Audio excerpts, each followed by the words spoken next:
Tucker Carlson. All right, ladies and gentlemen. Welcome back to the show. Thank you for having me. This place is so unbelievable. It is. You told me about it, but it's way cooler even than you described. So I love this. Thank you. I like a man who builds his own world because it reflects your value. It reflects what you care about. Thank you. We put a lot of heart and soul into this. It's very obvious. Thank you. And I think it's great. I like building things. I like people who build things. And I think it's very important to live and work in an environment that is beautiful, or at least something that you consider beautiful. I think it's really important. Beauty is totally underrated as an elevator of spirit, as a path to clarity. The whole modern world is so ugly, and it's ugly on purpose, so you can't think clearly about anything. And you come to a place like this, and you're like, oh, this is a man who really thinks about things. So thank you, man. I think work satisfaction is extremely fucking important, and not just for myself, but I think I told you, my team is like my family. Yes. On your podcast. So we talked about that again. I feel the same way. This morning at breakfast, and I just want everybody to love where the fuck they work. Love that. and be proud of where they work. Totally. Like, what are you doing with your life? No, I completely agree with you. It's expensive to do that, so that's why most people don't. Yeah. But well, what else am I going to spend it on? No, I completely agree. Fucking gay new watch or something. Some dumb vacation. I totally agree. But, well, I mean, holy shit, dude. Yeah. I know. What the fuck is going on in the world? Well, there's a spiritual war underway, which I didn't take seriously enough. And you can't understand anything that's happening unless you understand that. I leaned out. Just like we were talking about this, I just had to lean out. I can't tell what's real anymore. We talked about that on your podcast. It just keeps getting fucking worse. And I'm just looking for, I'm just looking for something that I can have an impact on. And it's getting hard to find. Well, it's hard to gauge the impact of really anything because our timeline is totally distorted. And at least I'll speak for myself. I always think that if I say something that's true, it will have an immediate effect. And there is a kind of vanity to that. Like, can't anyone hear what I'm saying? Like, I already showed that's a lie. Like, why aren't you adjusting your behavior? And it's like, well, because I'm not God, actually. I'm not in charge of anything. I'm a podcaster, which is important to remember if you're me, because there is so much vanity. People are always like, oh, it's so important what you're doing. And it's like, really? If I was doing something useful, I guess we wouldn't be here, would we? And that is so frustrating that I opted. We had the song Conversation, wonderful, which I wish was on tape because it was so deep. But I know. Don't worry, everything on breakfast is recorded. But no, I mean, I know the feeling so well. And you were saying, I can't even deal with this. I don't want to deal with it. And I said, oh man, in June, after the United States government bombed the nuclear facilities to really no effect, let's be honest. I was so frustrated and disappointed and mad that people aren't listening to me. I kind of retreated, and I live in a place where you can retreat to our fishing camp, which I sincerely love, but really its signature quality is its remoteness. It's not near anything at all.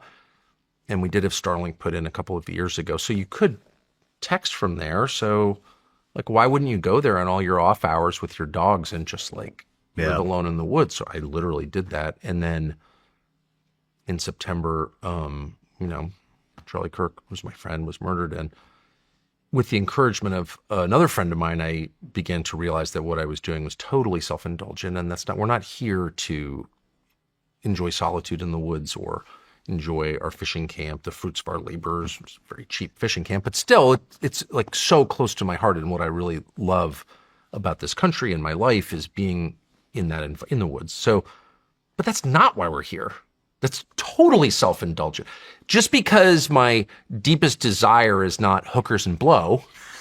And I can anymore. No, but I can tell myself, and I have literally said out loud to people around me, like, really, my darkest sin is I like to sit far away in the woods up near Canada with my dogs and fish and maybe have an occasional cigarette or whatever, but that's as naughty as I get. I've got nothing to apologize for. Why do you say that's a big sin? That's your biggest sin? Well, I would be joking. I would say, look, okay, yes, I do like, we had a, family drama over Starlink. I don't want Starlink. But it was like, well, then no one knows where you are. And I'm like, well, right. That's the fucking point.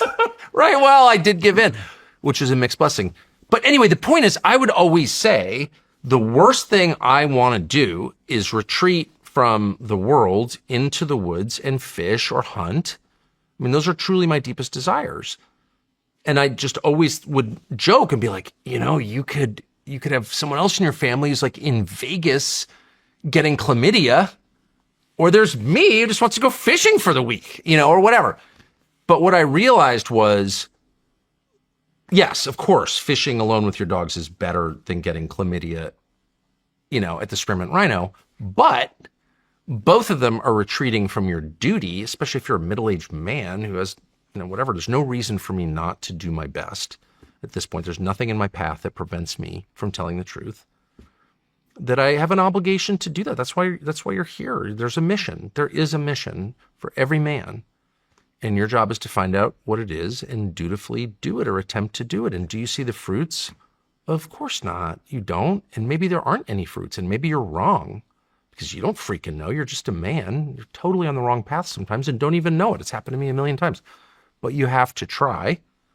And it can't just be, as I always would say to people close to me, it's not all blowjobs and French toast, man. Like there's a part where you have to work. No, that's the dream, right? Blowjobs and French toast, Oh man. I mean, I don't know, Tucker. I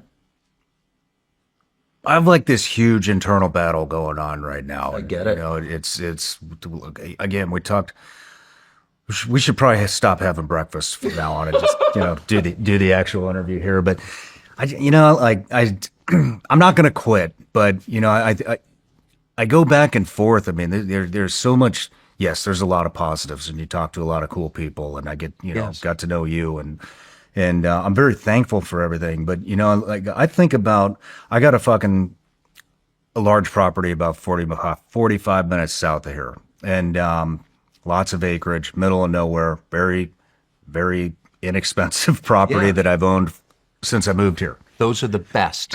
Inexpensive rural property. It's a little bitty fucking hunt cabin that's you wouldn't want to bring a woman there unless my wife Those was. are the best kind. But we used to go before all this shit happened. We used to go down there and just escape. Well, we wanted to escape all the way back then, and we don't have time to do that anymore. And like I went down there last weekend and to actually like just get out of here, even though I live in the woods. That's farther in the woods. Yes, and I know the feeling. I just fucking got down there, man, and I was like, it made me sad. Like I was like, Katie and I used to come down here all the time. Yep. Not talk to anybody, no cell reception, no internet, no nothing. Like no jets flying over, no chemtrails, no noise, nothing. Yeah. Just solitude, nature, and a couple of people cooking meth across the street. But it just made me sad, man. And like I think about it now, and I'm like, those were like better times. Oh yeah. And now, I built this business and fame is set in, and it's, when you're building this shit, you sure as hell don't think you're going to look back on the times that you were before you even thought about building it and go, those were simpler, better times. It makes me fucking sad. You can always be sure you look backward and consider time that has passed simpler and better. That's just the nature of life. You will always look back. I look back on the 80s and I'm like, damn, I corresponded with my girlfriend by letter. How great that was. I just think that's the way people are. But I think of it this way. It's like, and I think that's not just of myself, but of everyone around me. The more blessed you are, the deeper your obligation. That's just true. The point of leadership is to protect the people you lead. I don't believe in a flat society. I'm not a populist in any way. I believe that no structure, beginning with the family, works without leadership. And so I think a lot about what is leadership, and leadership is sacrifice. And so the more you've been given, the deeper your responsibility to sacrifice for others. I really believe that. And that's obvious when you're working hard toward a goal. You know, I'm putting everything into what I'm striving to achieve. You know, I'm fighting my way up. The problem for men, and so few men actually achieve this that it's almost never talked about. The problem for men is getting what you want. The problem is winning. That's what destroys you. The fight doesn't, I mean, you've been in real fights, obviously. With real fights, I happen to know. Not with just with others, but with yourself. And you prevailed. That's way easier than winning. Winning is what destroys you. David was not intimidated when he picked up the stone against Goliath and then ran up and beheaded him. The problem set in when he sees this girl and he's like, I can bang her. I'm king. He destroys himself. That is the template for the way that men are. And no one tells you that because, again, there are so few people who actually get what they want. And there's no support group for people who won. But I know a lot of them. I know that you do too. And a consistent theme in every story is the second I got what I wanted, I could feel myself starting to self-destruct and lose confidence and faith in myself and my mission and all that stuff. And that's one of the gifts that we get, I think, as people, if we pay attention, is the humility that comes from failing. Like every time I've thought I've won and I'm like, get cynical and decadent and like, yeah, I'm in charge now. Then I get fired, humiliated again. And then I look back and I'm like, oh, thank you, God, for humiliating me, because it restores a sense of purpose and takes me down from hubris to reality, et cetera, et cetera. But underneath it all is the fact that the more you've been given, the greater your obligation to others. And as I said, as I told you in great detail at breakfast, I'm not going to bore your listeners, but I just went through this where I was like, fuck this. Like, go wreck your society. I'm out. I'm going to do my interviews and like, but I'm not getting involved in this process because it's hopelessly broken and like, I can only be frustrated by it. I can have no material effect and I'm just out and I've got a million interests. I have a huge family who I am very engaged with, and like I'm just going to tend to their needs, and I'm not going to participate in anything beyond my world. And then a really close and honest friend of mine wrote me this very long letter the day Charlie was killed, and it's like, actually, and it was very nice. It wasn't scolding, but it was actually corrective in that he said, you are self-indulgent, which I am. I'm totally self-indulgent. I know that about myself, of course, and it's obvious. But you are being self-indulgent, and you have a moral obligation to do everything you can with the ever-present knowledge. It mostly won't work, but it doesn't matter whether you live to see its fruits. You are obligated to try to help in some way. And I was like, of course I showed it to my wife. I was like, God is speaking through him. You need to pay attention. I was like, you're right. You're totally right. So that conversation, which was, well, it was September 11th, I happen to know, when I called him to thank him for this letter, that totally changed my attitude. And I'm just so grateful to have friends who are will take the time to be honest with me about my faults. And people I really trust. I'm not, I take a lot of criticism. I don't give a shit. But like for the 30 people whose opinions I care about, some of them are really willing to take the time to be honest with me. And I needed to hear that. And I've been in a good mood ever since, despite, we've had a lot of drama in my life and my family since September 11th. It's only been a little over 2 months, but it's like a different world. And since Charlie was murdered, but I've never stopped being cheerful and hopeful because I know that there's a mission way beyond me. And I don't know its outlines. I don't know everything about the mission. I have no secret knowledge, but I can feel very strongly that my job is to tell the truth to the extent that I can and that I'm able to see it, which is imperfectly. But I know its outlines sometimes, and I have an obligation to say what they are, no matter what the cost to me. And that is such a liberating feeling. It's hard to, I don't know, man. I just look at all the we were talking about this earlier too, but you think that because of what you become and what you built, that you have an impact. And, but do you? We've called Do so any many of things us? out I mean, on this in show, you know, and I hate to quote Conan O'Brien, but one of my favorite observations comes from him. In the end, every grave goes unvisited. I live directly across from, I see my parents' graves from my kitchen. And so I visit my parents' graves a lot and think about them and really love them, blessed to have them as parents. And I'll be buried next to them. But I think a lot, I'm like, in the end, like this will be a subdivision or whatever, or who knows what it'll be, nuclear wasteland. I mean, we don't know the future. And we can be certain that we will be forgotten and that all of our efforts will be unrecognized by other people. But that doesn't mean that we don't have an obligation in the present to try our best, to do our best. And I think that everyone has different callings. Of course, everyone has different callings. But I feel strongly that my calling is to tell the truth with the knowledge that most of the time it's fruitless, or if it bears fruit, I won't see it. It's planting an oak tree. Like, you're not going to see it become an oak, but you plant it anyway because that's your duty. And I didn't serve in the military, and I didn't grow up in a duty-oriented society. I grew up in rich person world where, but so this is something that I have come to believe more than I used to believe. But you do have a duty. You are here for a reason, all of us, and we're all acting in concert, either for good or for evil. And I think the lines are really, really clear. And as I said at the outset, I think the battle is a spiritual one, which is not to say there aren't like material consequences or it's not flesh and blood people. They are, but all of us are being acted on at all times by forces that we can't see. It's a fact. I know that. I've seen it a lot. And how do we know the difference? Well, it's hard to tell sometimes. And I have been lured by evil a million times, and it will happen again. But one of the ways we know is by the way people behave. And good, God, is characterized by love and acceptance and concern and empathy, period. And his opponents are characterized by hate. And so when we allow ourselves to get lured into hating, we are serving the people we oppose. Evil becomes stronger with hate. And I have learned this from watching really carefully and been involved in a lot of battles, rhetorical battles in my life. And I have noticed that the goal of people serving evil is to make you a hater. They call you what they want you to be.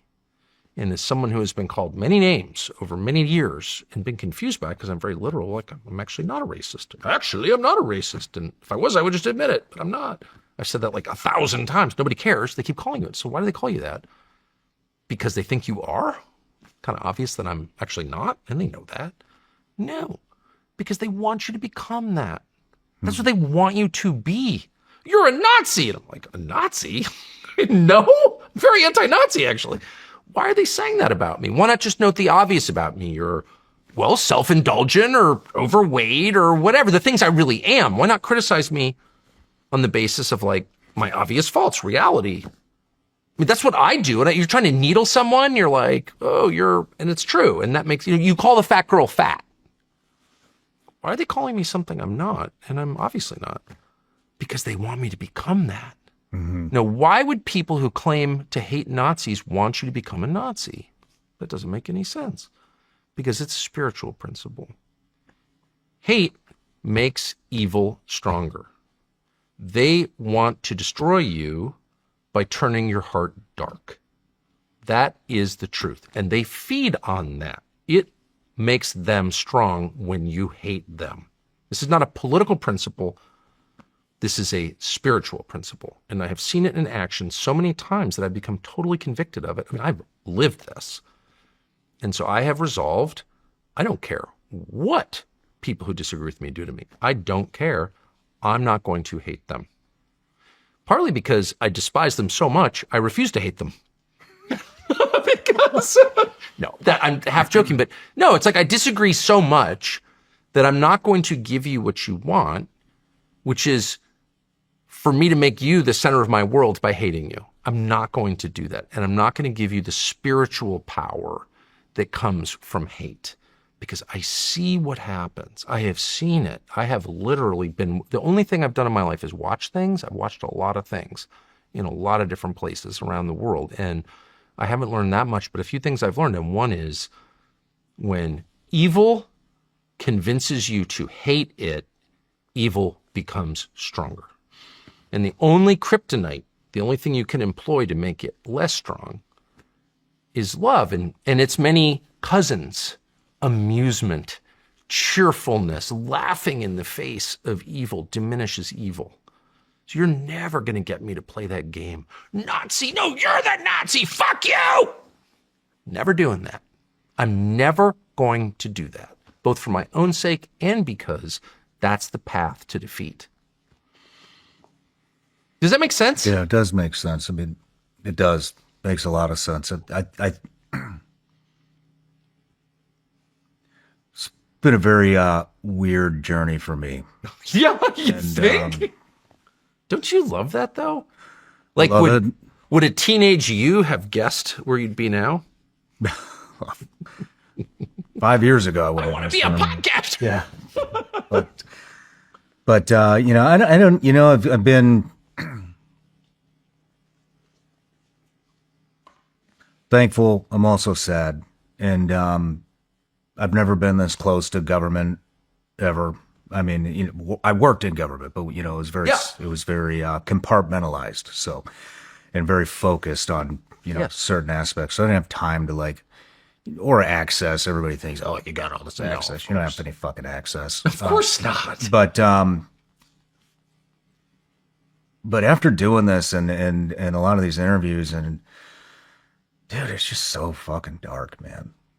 It's I don't know. It makes me wonder, like, are we here for a bigger purpose, or is our purpose just to, you know, you said lead by sacrifice. I think lead by example. Just set the fucking good example, you know, and just be a good person. And what is it?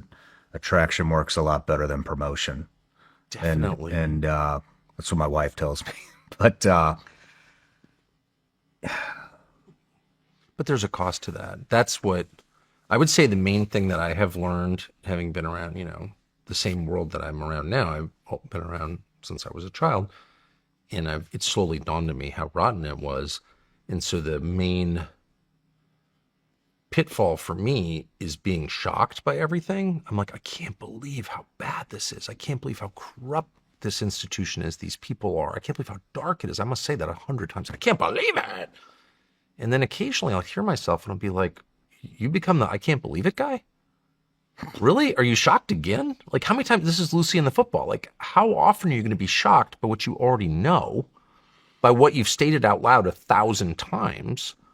So if you keep doing the same thing to me and I keep refusing to believe you're going to do it, and if I find myself shocked every time when you do it, who's the asshole? I don't know. I mean, I think when you say it, you know what I mean? That you like when you say, I can't believe, I think the reason that happens is there's still a glimmer of hope in your mind that it actually is not as fucking bad as it appears to be. Of course it is. You know, and then every time you go down the rabbit hole more and more and more. We dropped atom bombs on civilians and celebrated it. Oh, it was so important we do that. Really? To incinerate a bunch of kids? Like, if you say it's important to beat the Imperial Japanese army or replace the government with a friendly government, of course. But if you're celebrating the incineration of children, then you're evil. And all of us were, including me. So, like, it's just important to recognize that and just be like, wow, we made a huge mistake. But people who refuse to acknowledge the mistake and continue to behave like that was a virtue are serving evil. That's just what it is. Like, that's what the whole project is. Like, and they'll employ any lie to get you not to. You hate the United States. I hate the United States? I don't think I do. No, give my life for the country in a second. I feel like we're actually in the process of doing that, giving over things that we love because we care about this land and its people, because this is where we're from. You're not going to get me off the track, but you're also not going to get me to lie. So what happens if you decide I'm just going to tell the truth? You have to tell the whole truth about everything all the time. You don't. You're not required to do that. But I'm not going to lie. I'm just going to tell the truth. We're definitely going to get killed if you keep doing that, because whether it's physically or in some way, you are going to suffer. And that's the whole story. That's a story of Jesus. That's a story of his disciples. Maybe every one of whom was murdered in the end. Why? Because they were hurting people or stealing from the poor? No, because they were telling the truth. So we already know that.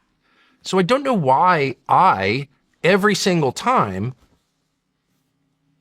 I get attacked or I see people unfairly attacked for doing the right thing and telling the truth. And every single time I'm like, I can't, this is shocking.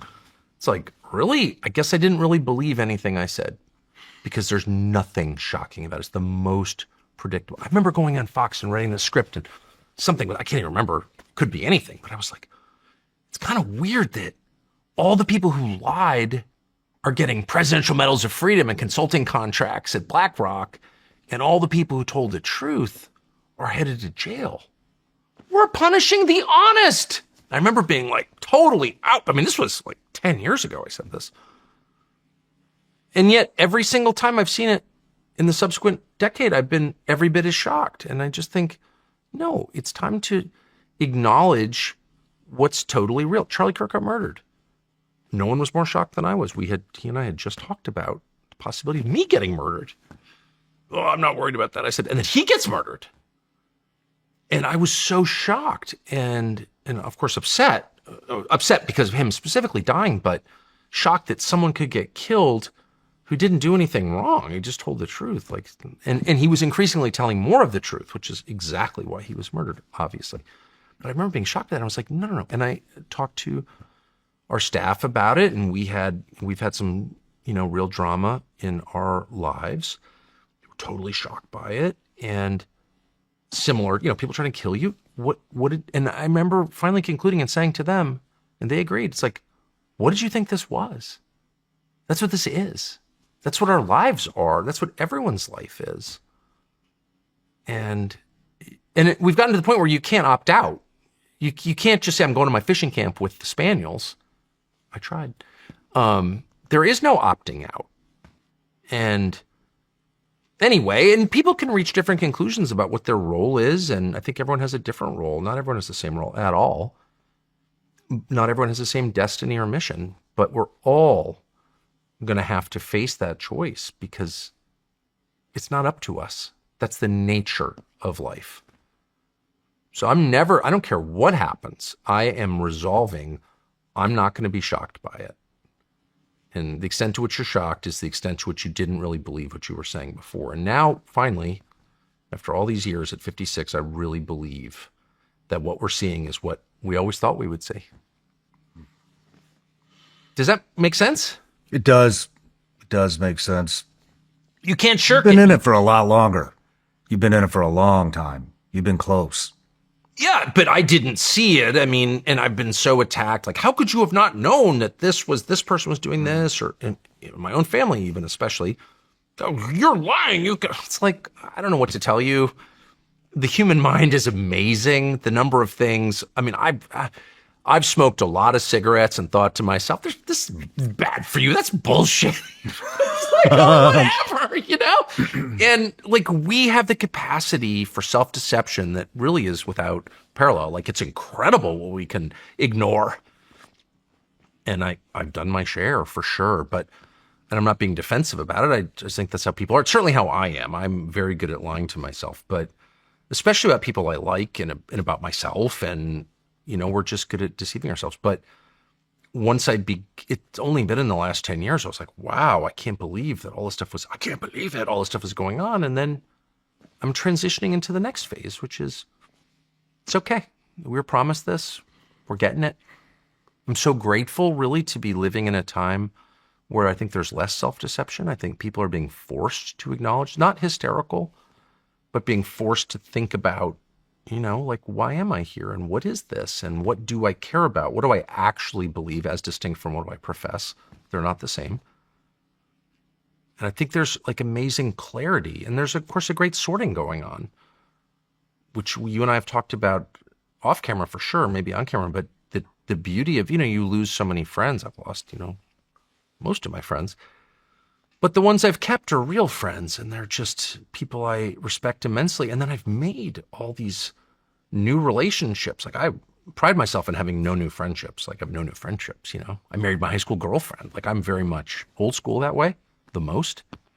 But it's also true that in the past 5 or 10 years, I've met all these people I trust, care about, listen to, whose opinions I really listen to and that affect me. I allow their opinions to affect me, which is the sign of real friendship.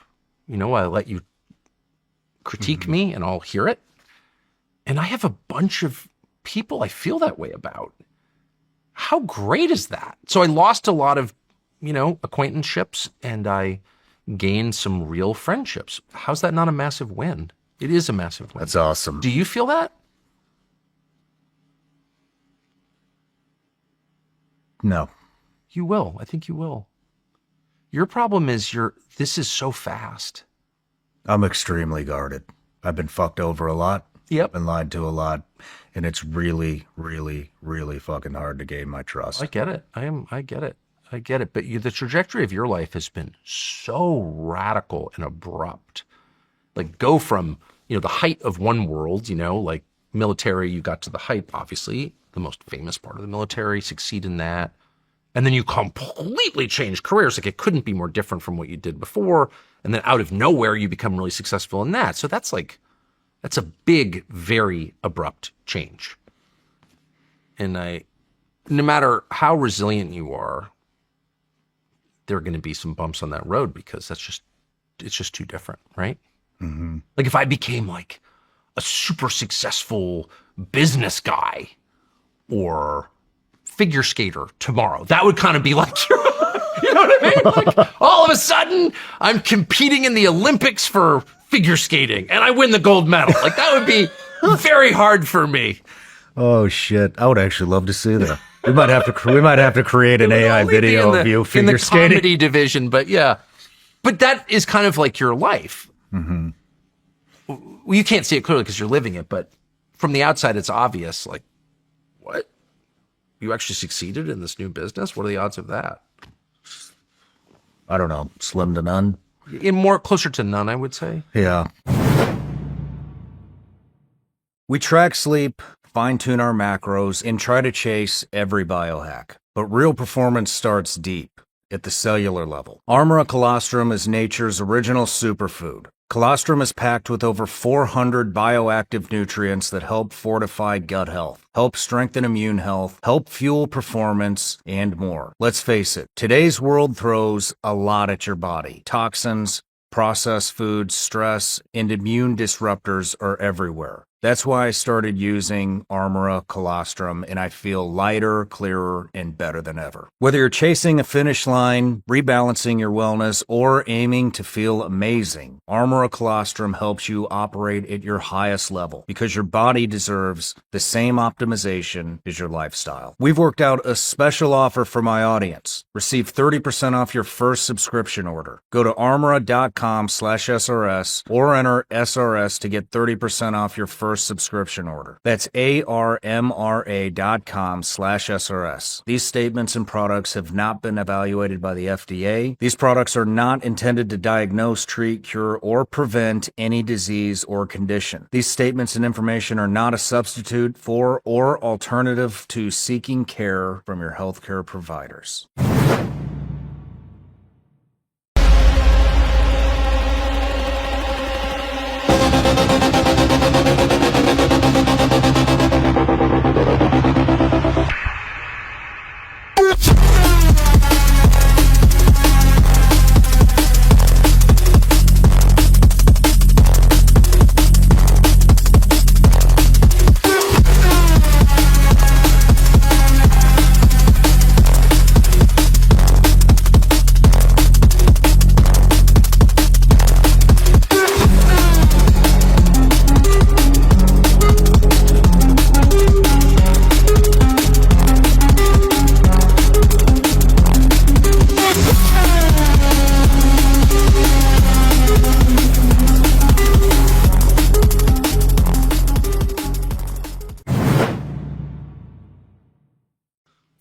You know what really bothers me is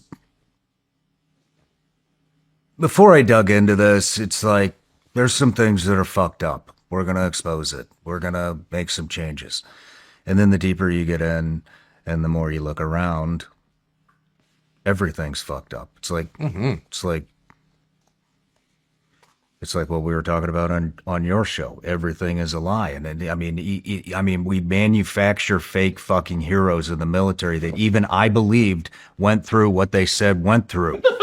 You know what I mean? And only to find out like 20 fucking years later, like, holy shit, this entire fucking story is a lie.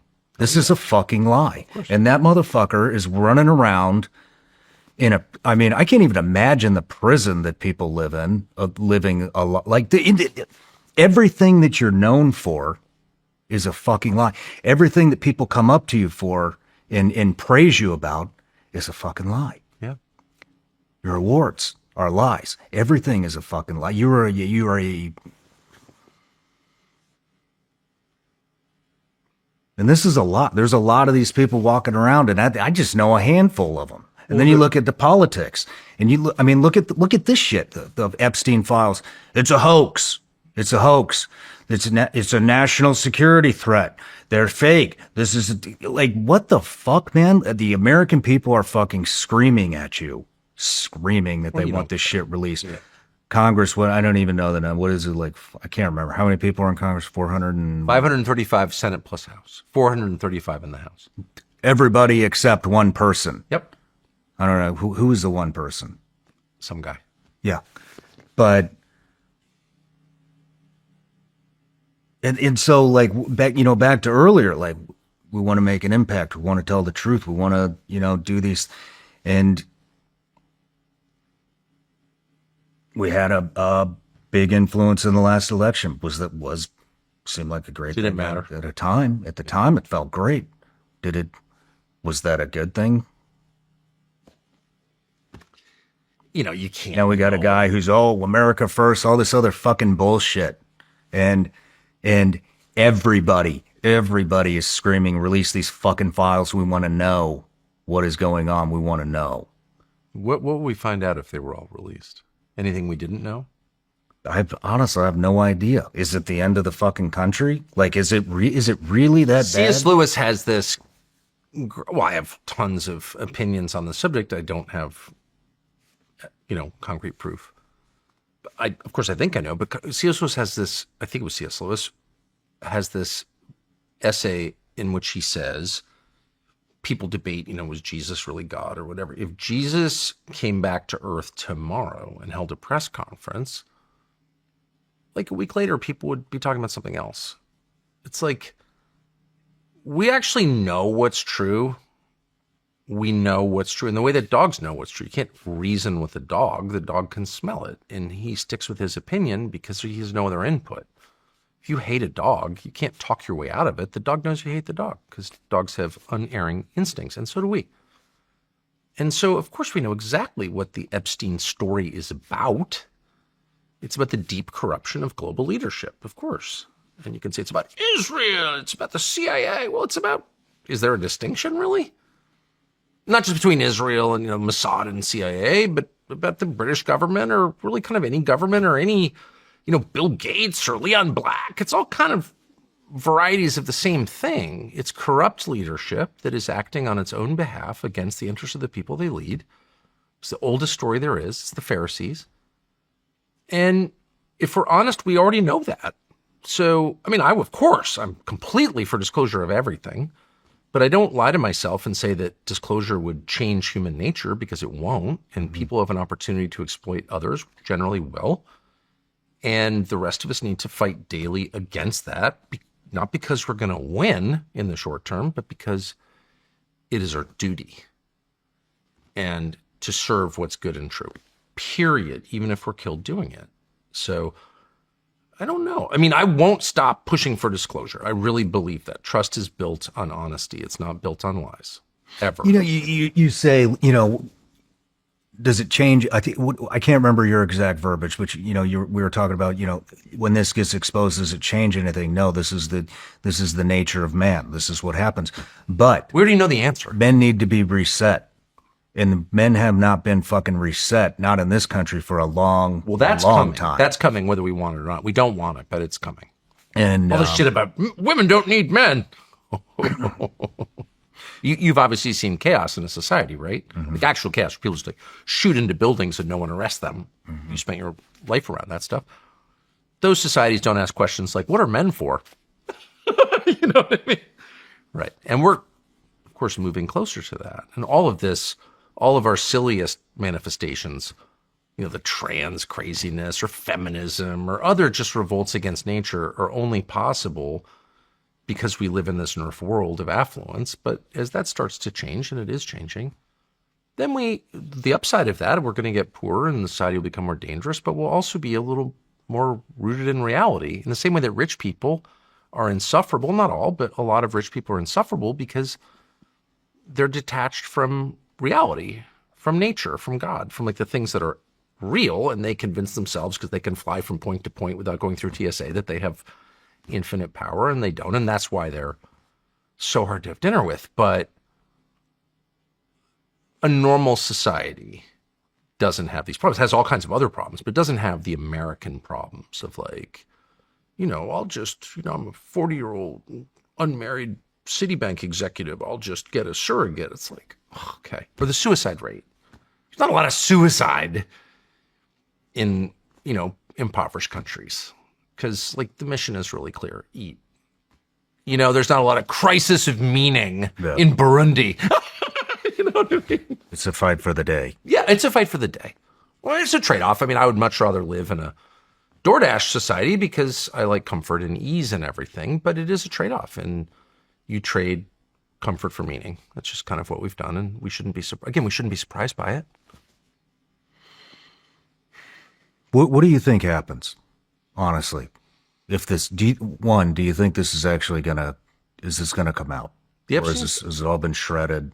I mean, Mark Epstein said this is... of course. I mean, we don't have the JFK files. And so then you ask, like, why don't we?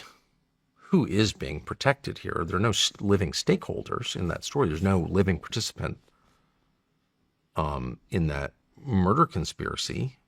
It was a conspiracy. We know that. So who were the participants in that conspiracy? Well, no one's still alive. So who could we possibly be protecting by not releasing all of those files? And that's a pretty short list of suspects. So I think we kind of know what that is, at least in part. I don't know the details. I know some, but I think it's pretty obvious. Same with Epstein. It's pretty clear who some of the players were. They were governments, the U.S. government involved, British government involved, Israeli government involved at various levels. The guy lived a fairly long life. He died in his mid-60s. He was pretty active in government work, arms trading, for example, from a young age, from his late 20s, I think, when he left Bear Stearns. He got into that business with Robert Maxwell. You don't trade arms by yourself. You do it on behalf of governments and with the assistance of governments. Obviously, you've been around this, So from that age, from say 30 to 65-ish when he died, so 35 years, he's intersecting with governments. It's not just the Israelis. I mean, the Israelis were definitely involved. Ehud Barak is living at his house. I mean, okay. And we have a lot of his emails that prove that, and I'm not defending the Israeli government, which is hard to defend, but I'm just trying to tell the truth, which is it's not just the Israelis. Okay. It's us. It's the British, the French.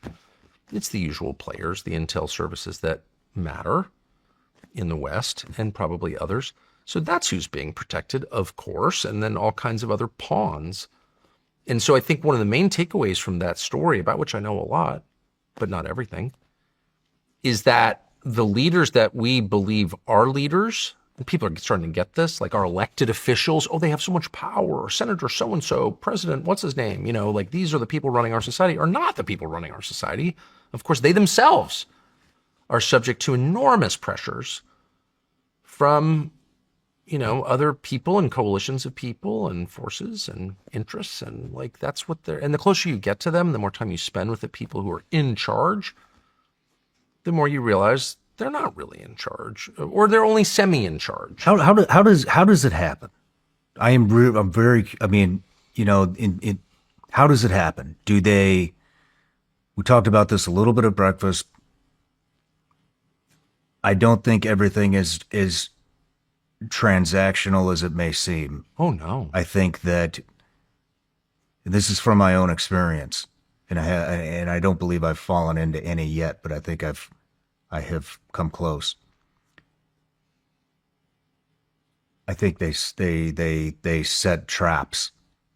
And that doesn't mean there's a hooker in the fucking hotel room that you walk into. Though there is sometimes. Oh, you know what I mean? There is sometimes. For somebody that fucking weak. You'd have to you know, be, that would and be stupid, great. by the way. But, and I'm sure there's plenty of people out there that are that fucking stupid. Or the and porn that weak. sites. I'm going to look up tranny porn on YouPorn. Well, that's not controlled by a foreign intel service. Oh, it is. It is. That actually is true. So, yeah, I mean, there are a million ways that your weaknesses expose you to influence, for sure. I think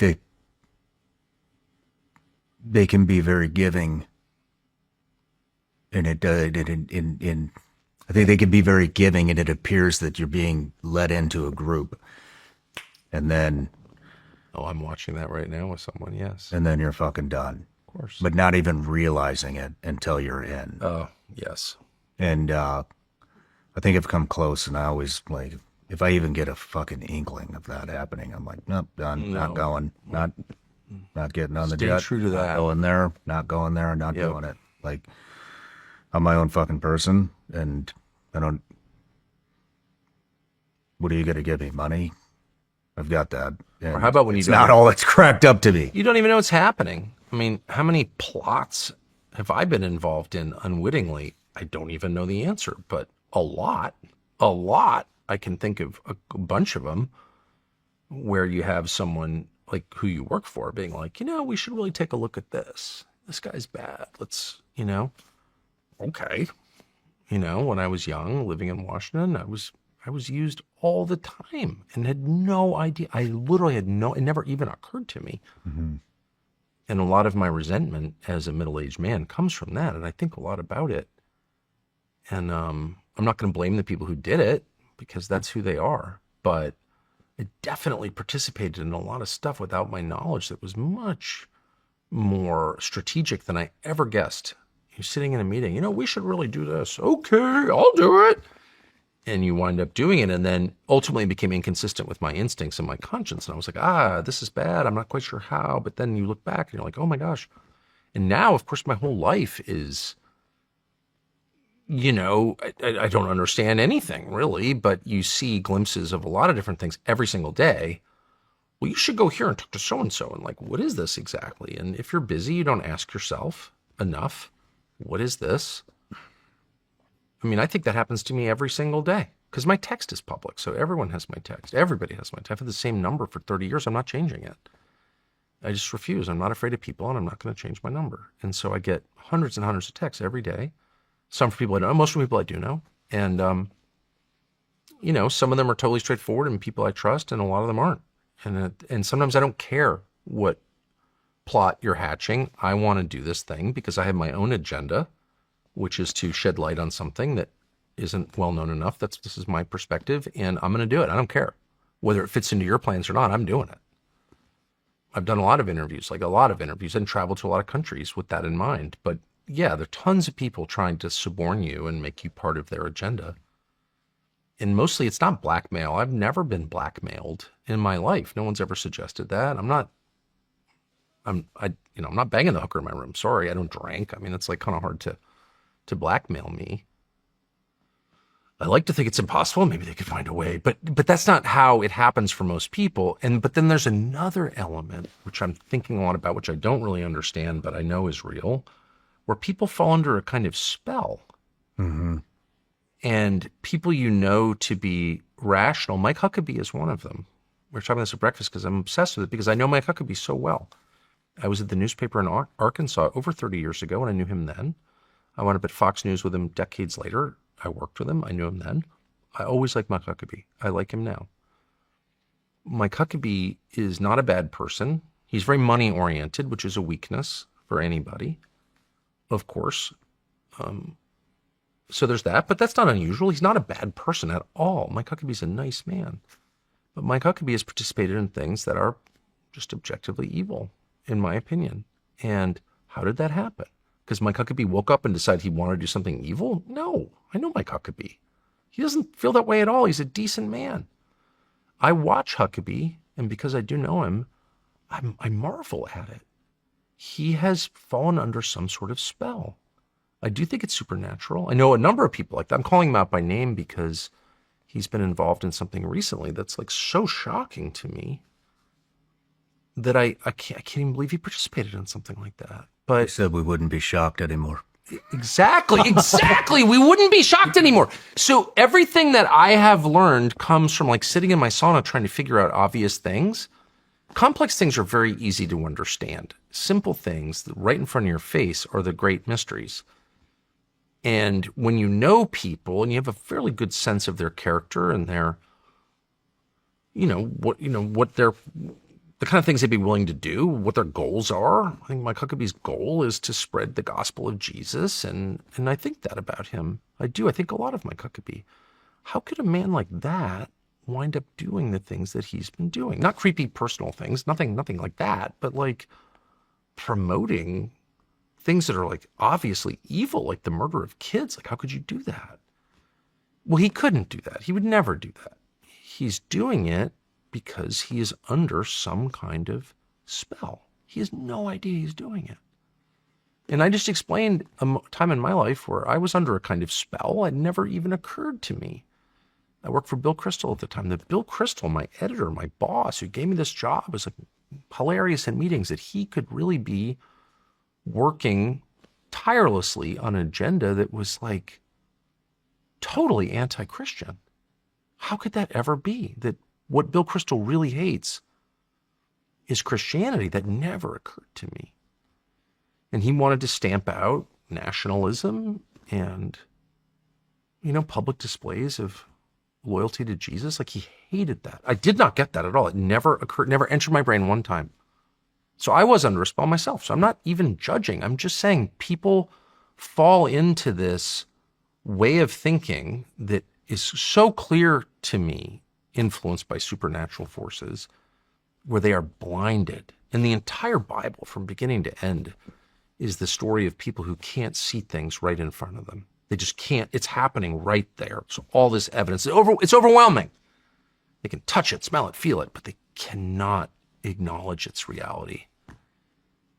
And so anyway, that's part of it. People are engaged in these projects that are just like totally anti-human, and they think they're on the right side. They really believe it.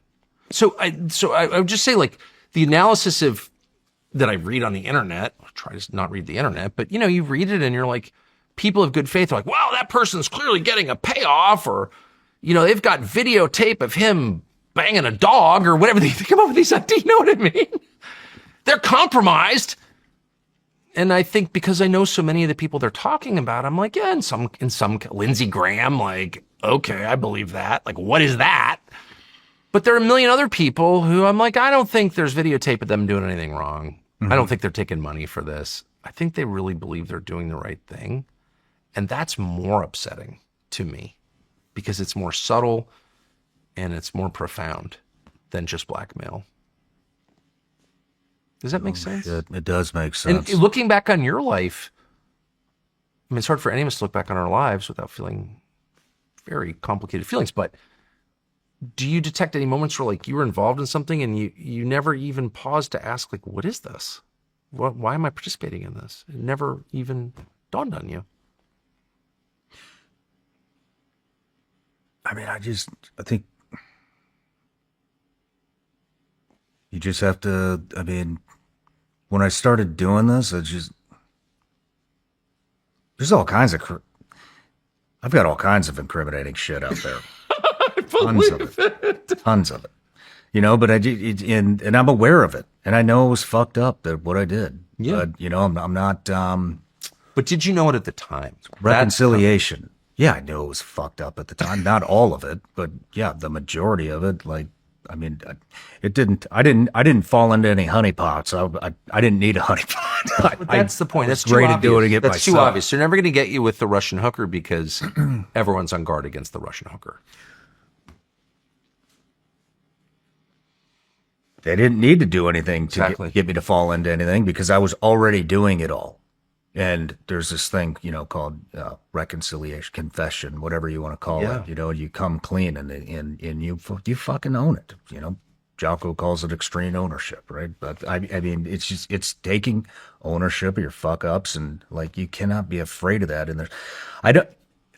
I tend to think that people are very forgiving, and so I don't know. When we talk about Yes, shit they are. like They the are Epstein forgiving. and all of this stuff, right? Like when we talk about all of these things and all of the blackmail and stuff, it's like just come clean, man. Just I've made this argument get a ahead of million it. times. Everyone wants to believe in our institutions.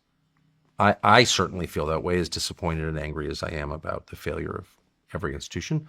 I really want to believe in the institutions. I really, really do. I mean that.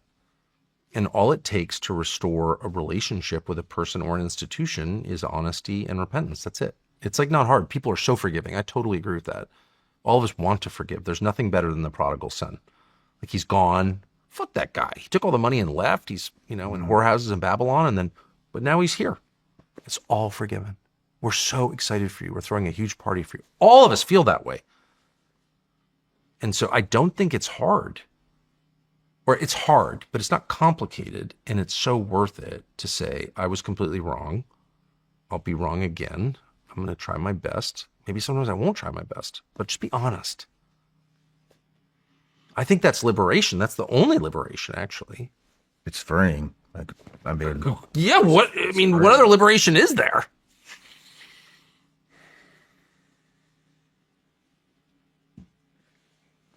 I just does voting matter anymore? I don't know. I'm just. I don't know whether voting confused me matters. so much. Like looking back, I mean, we didn't really have much of a fucking option here, but I mean, we so we thought. But it is, nothing I voted for happened.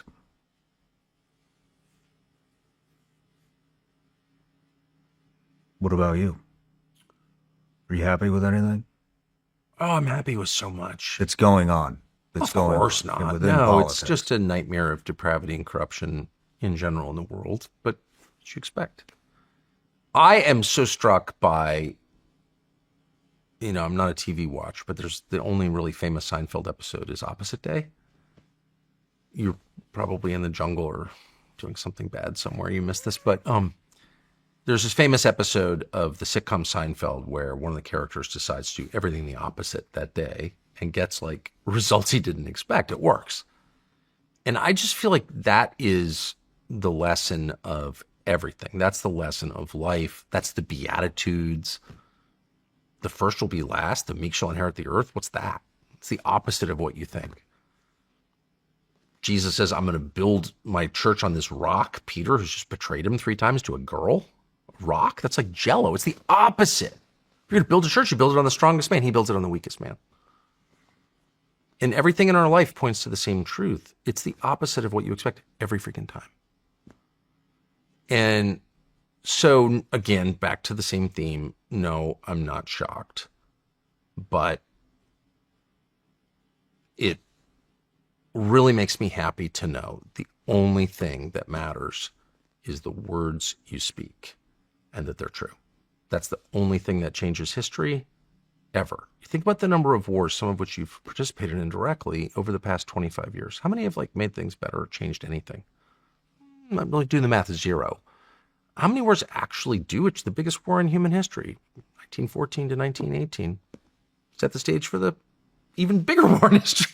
So it's like, but what does make things better? Telling the truth. In the end, when everything is gone, when your civilization has been leveled, and archaeologists are trying to piece together, what it was all about, the only things that remain are the words that you spoke. And they're the things that change people. And this is like an ancient concept. In the beginning was the Word, and the Word was with God, and the Word was God. It's, ancient cultures understood that an idea articulated emerges from the mouth of the speaker and becomes a separate living thing and lives there forever. And anyone who's argued with his wife knows that that's true. The second you say something harsh, especially if it's true, it can't be taken back, and it hangs there in the kitchen over you, overshadowing everything. So, or this last argument I'll make, the way that I understand the world is in reverse, almost like an X-ray. So I look at the people who I don't respect, who I believe have totalitarian impulses, and I try to assess what's true by what their priorities are. So your enemies are the people who want to control you and crush you and destroy your family and your nation, obviously. What do they want above all? They want to control what you say. They want to control what you say. What's the First Amendment to the Bill of Rights? The freedom of speech. What you say matters more than anything. Your words articulated out loud are living things, and they're more powerful than you are, and they live beyond you. Your grave will go unvisited. Your words will continue to reverberate through the universe. I really believe that. I know that that's true, and that's the whole story of history. There are no living ancient Hebrews. We know a lot about what they thought because they wrote it down. Their words have lived for 3,000 years. So what we say is the most important thing about us. And if we can force ourselves to tell the truth, we will change things. And by things, I mean people and their attitudes, their beliefs, their hearts. And that's all we can do. That's all we can do. And I would say if we make a little extra money on the side, we should build a fishing camp in the woods, because I think that's really important. But it's not as important as, I mean, like, yeah, I do think that. I have all kinds of sentimental attachments. I don't really care about things that much, but I care about nature. So like, that is important. But it's not important in an ultimate sense. My fishing camp will be a strip mall someday, or it'll be a lunar landscape someday. But your words will outlive you. I love that. I just think that's true, and no one has convinced me of that. I've been convinced of that by watching, and really I've been convinced of it by watching what the opponents of people and of civilization really care about. And the number one thing they care about is getting you to shut up. As long as you'll shut up, you can have whatever you want. And that really is the trade-off that our leaders make. It's not by doing things, it's by not saying certain things. And the ones who refuse to be told what to say are destroyed or face the threat of destruction. And you know exactly who they are. Now, what have they done exactly? Does anyone care what the 2 or 3 truth tellers in our political system have done, what they voted for, what they're... No one even knows. No one cares. All they care about is what they say out loud. And the reason they care is because that's the most important thing. They know what's important. We don't. We're totally sidetracked by this, that, baubles and fast-moving, flashy objects. But they know what's important. The spoken word is the most important. Anyway, so that makes me feel good. That makes me feel really, really good, because I know what my mission is. And I feel like if you know what your mission is and you know what the stakes are and you're willing to accept them, and I should just say I'm in such an unusual position because all my kids are grown and they're all thriving and I don't have any investors or debt. No one can control me. I'm kind of happy with less. I've never been a money person. I'm not bragging, but I never have been. Ask anyone who knows me. And so the cost to me is so much lower than to a man with like 4 kids in private school. You're 35 and your wife's like, you're barely making it. You are subject to, and I have been earlier in my life, subject to all kinds of control mechanisms you don't even perceive, but you're so afraid of losing what you have. And you're really afraid of it because you have children at home. And having small children at home who are totally dependent on you, who you love more than your own life, that is a really, really scary time for every man. And I know that you're living it now. And I've lived it. My oldest is 31 years old next week. I've lived it for 31 years, I know. But you get to a point where it's not such an imminent threat because your children have their own lives. And if you're blessed as I've been, they're doing great. You love them and you want to see your grandchildren. There's so many things you want, but you don't need any of it. And your responsibility is gone. I'm not responsible for educating someone and telling him the facts of life at dinner. You know what I mean? It's like, I'm done. So I'm just in this incredibly privileged position where the stakes are just a lot lower for me. So I can see with greater clarity what am I doing for the back nine. And I just have such a simple understanding of that. Just tell the truth. Don't be moved from the truth. You don't have to tell the whole truth. You don't have to say everything. I know a lot of shit, or I think I know a lot of shit because that's my job. And a lot of it, I'm not sure it's true, or I don't know. Don't say everything you know. You don't have to. You don't have to tell people, oh, you're fat. You don't have that. Okay, it's probably true. You don't have to say that. You're under no obligation to say that. Your only obligation, don't ever lie. Don't allow people to make you lie. Resolve, I'll die first. I'm just telling you, die first, not going to do that. And I think that's your duty. Yeah, I don't know. Throughout this journey, it's just, in kids, especially kids, man, it's made me really try to start honing in on things that I can actually make an impact in. Yes. And like we were talking about, there are things and that you can make an impact in, and we have little nuggets here and there, but I don't think fucking politics is for me.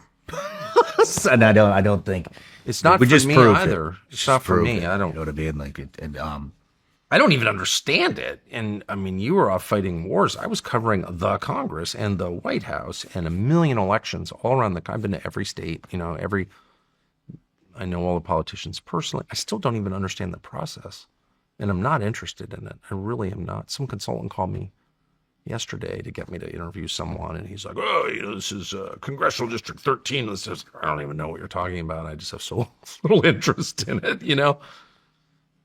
It's not interesting, and people who are really, really interested in it are damaged, I think, in general. I don't want to generalize, but, overall, not a group I want to have dinner with.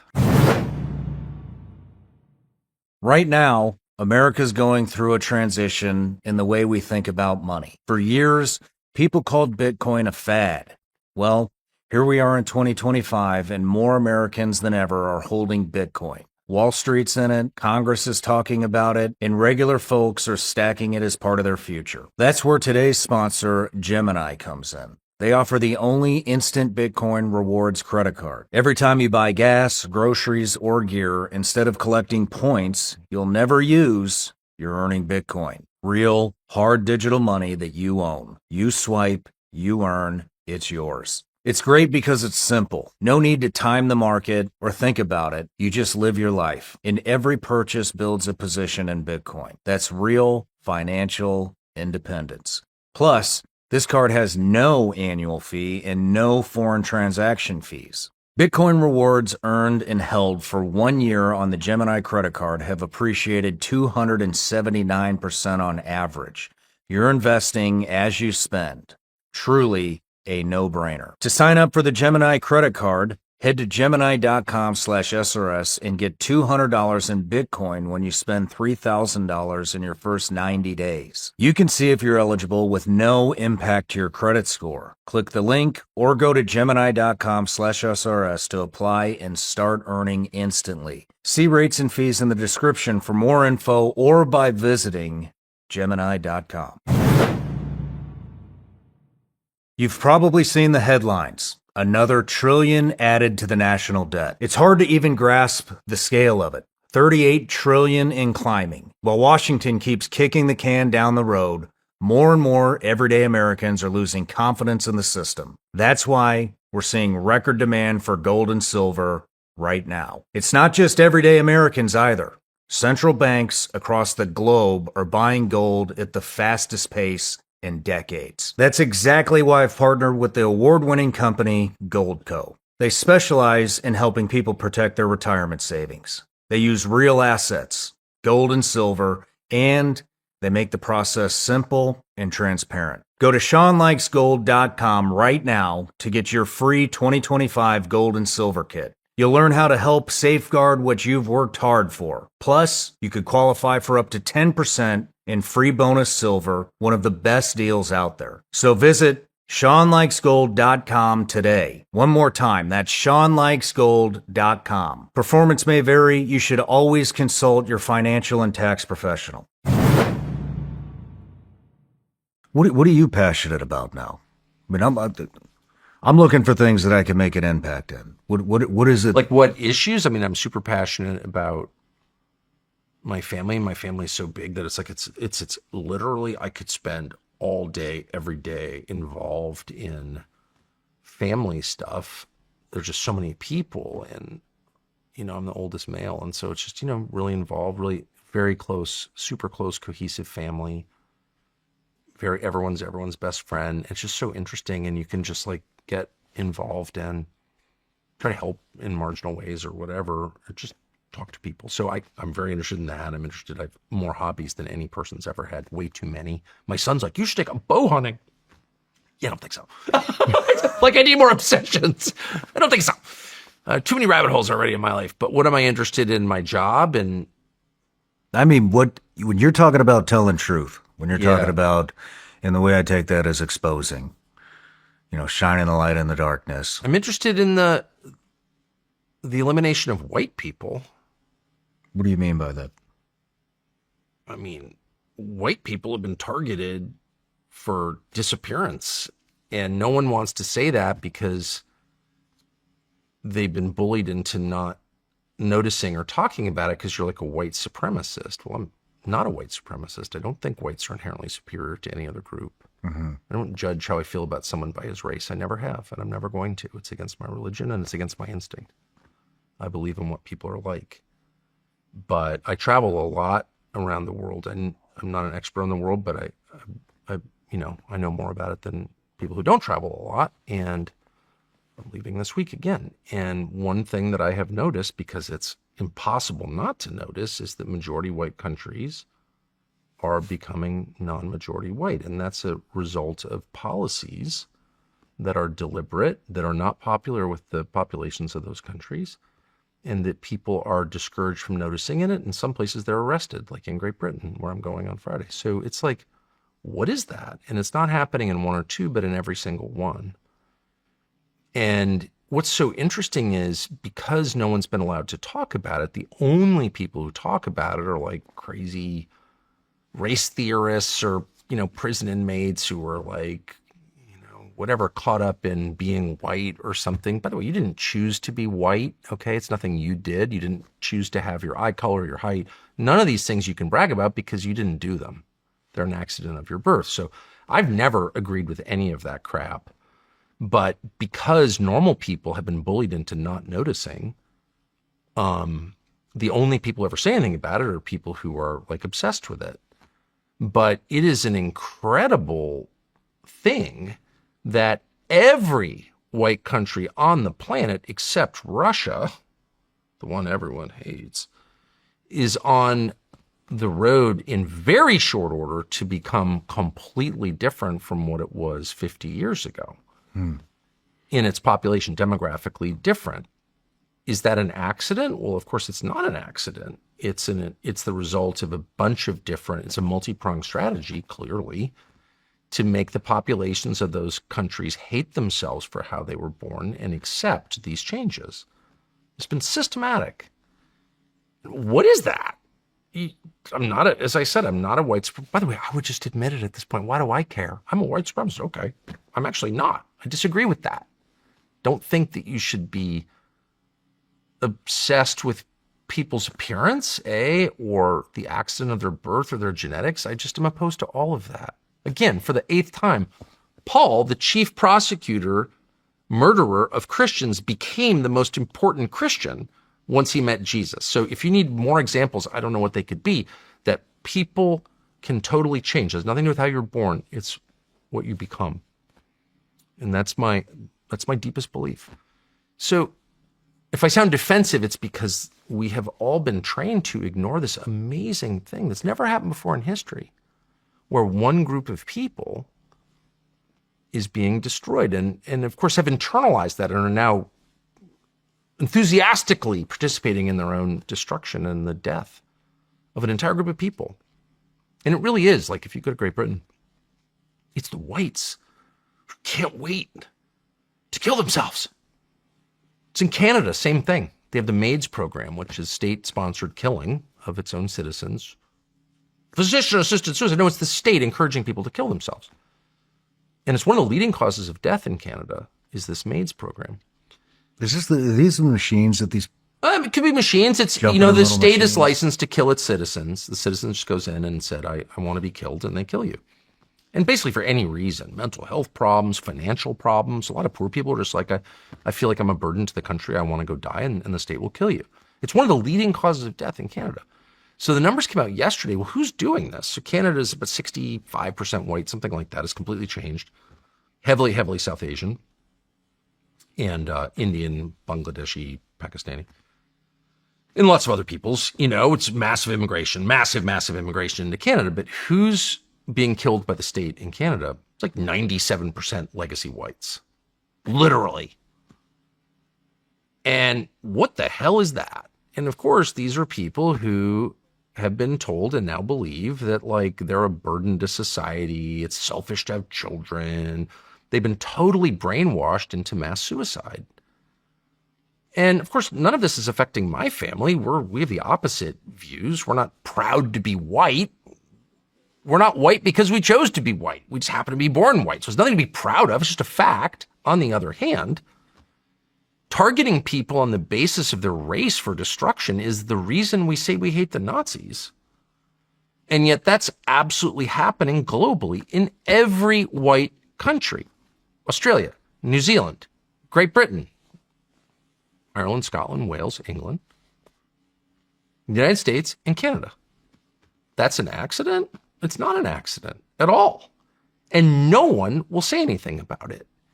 And why wouldn't you say something? What is that? By the way, if that were happening in India, we got too many Indians here. 1 billion Indians? That's too many Indians. We need more Africans here. So anyone Indian, we can kill you because you're a burden.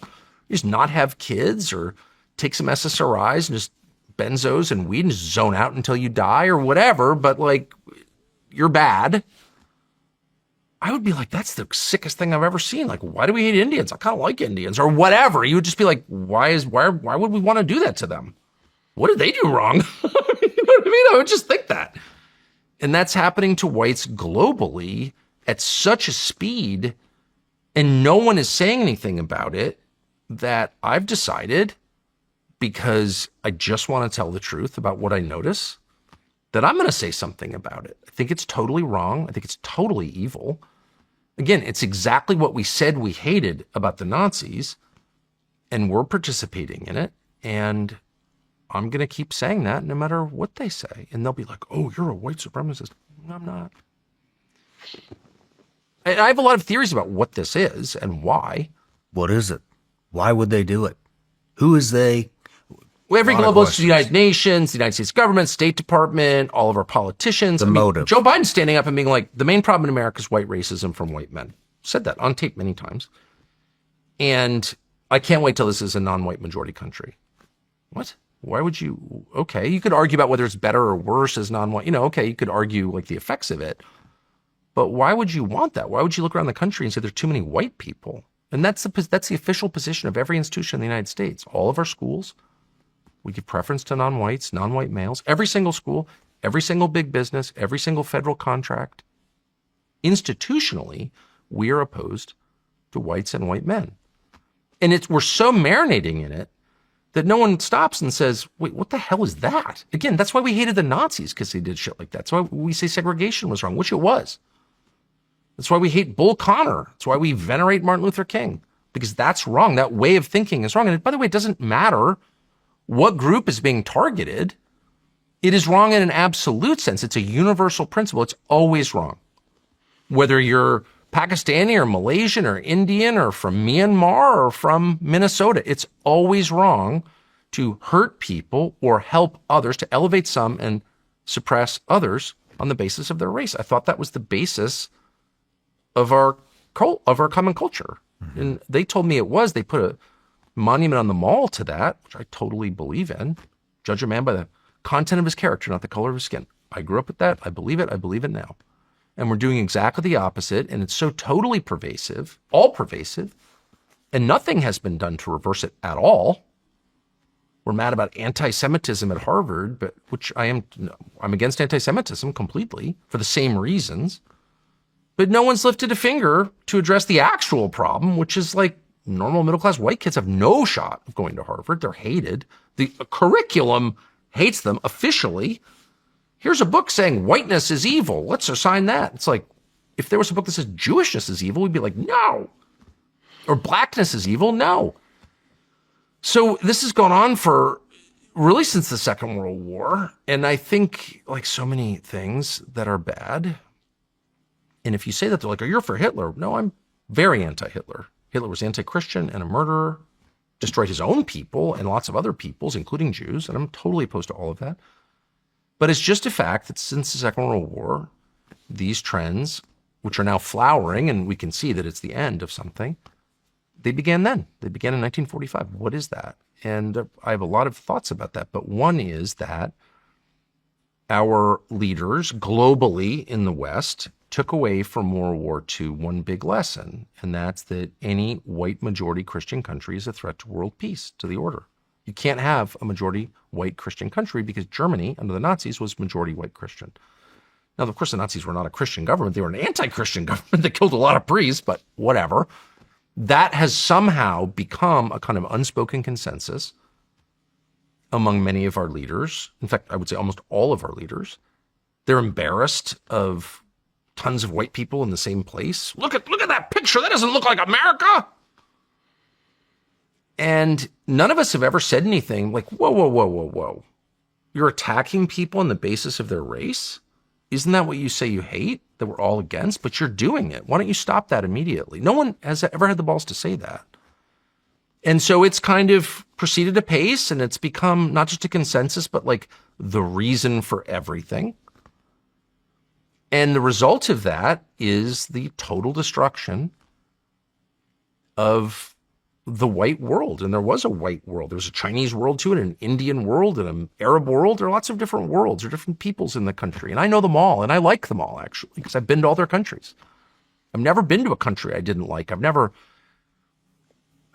marinated in a culture I didn't think was interesting and kind of cool, even though it's not mine. You know, I'm the opposite of like small-minded person. I'm really for diversity, actually. I've really enjoyed it a lot. If I went, I always spend a lot of time in the Middle East, and I enjoy it because it's Middle Eastern. It's not American.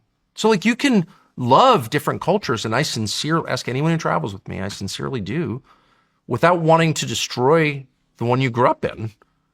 And like if other people are trying to destroy it on the basis of race, which they are, it's totally within bounds to be like, what are you doing and why? And that's what immigration is, of course. It's not an effort to make our economy better. And you see these people say, well, which is true. This is true, but you'll hear people say of mass migration, well, it's an effort for the ownership class to access cheaper labor by globalizing everything. And that, of course, as a matter of economics is absolutely true, but it's not the whole story. When you start importing people from countries that are, badly educated and socially dysfunctional and totally incompatible culturally with yours, are you really doing that so you can reap their cheap labor? Are we importing Somalis so we can set them to work in factories for half the rate that Native Americans? No, we're not. Because they're not working in factories, not working at all in a lot of cases. They're on state and federal aid. I'm not attacking them. I'm just saying I'm attacking the motives of the people who imported them against the will of the American population. I mean, there was never a groundswell. Let's bring in 50 million people illegally and put them on welfare. No one ever asked for that. No one ever wanted that. So why did they do it? Well, they did it not to make the country richer. They didn't. They did it to make it non-majority white.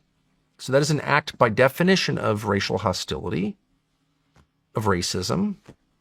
And they've never been called out on it because somehow the first thing they did was take the moral high ground and occupy it and start yelling at everybody about how they're bad, you're racist, shut up racist, shut up Nazi. And they so thoroughly intimidated the population into not saying anything that they just destroyed it. And then a lot of the whites, who are really always the ones that I blame since I am white, and you just sort of instinctively blame people who look like you, just a fact. They're always telling you, you hate the other. That's the opposite of what I've noticed about people. I feel like people are much more open-minded about the other. I've been in probably every country in the world, and people do something outrageous, and I'll be like, oh, well, that's kind of interesting. I'm much less judgmental. But when someone who looks like me, who grew up in the same country I did, does something wrong, I have no grace for that person. I judge them. And it was the whites who did this. Sorry, it's just a fact. And they're the ones who get hysterical when you point it out. And when I go to the UK, which is a lot because I have family there, as I said, I'm going in 2 days.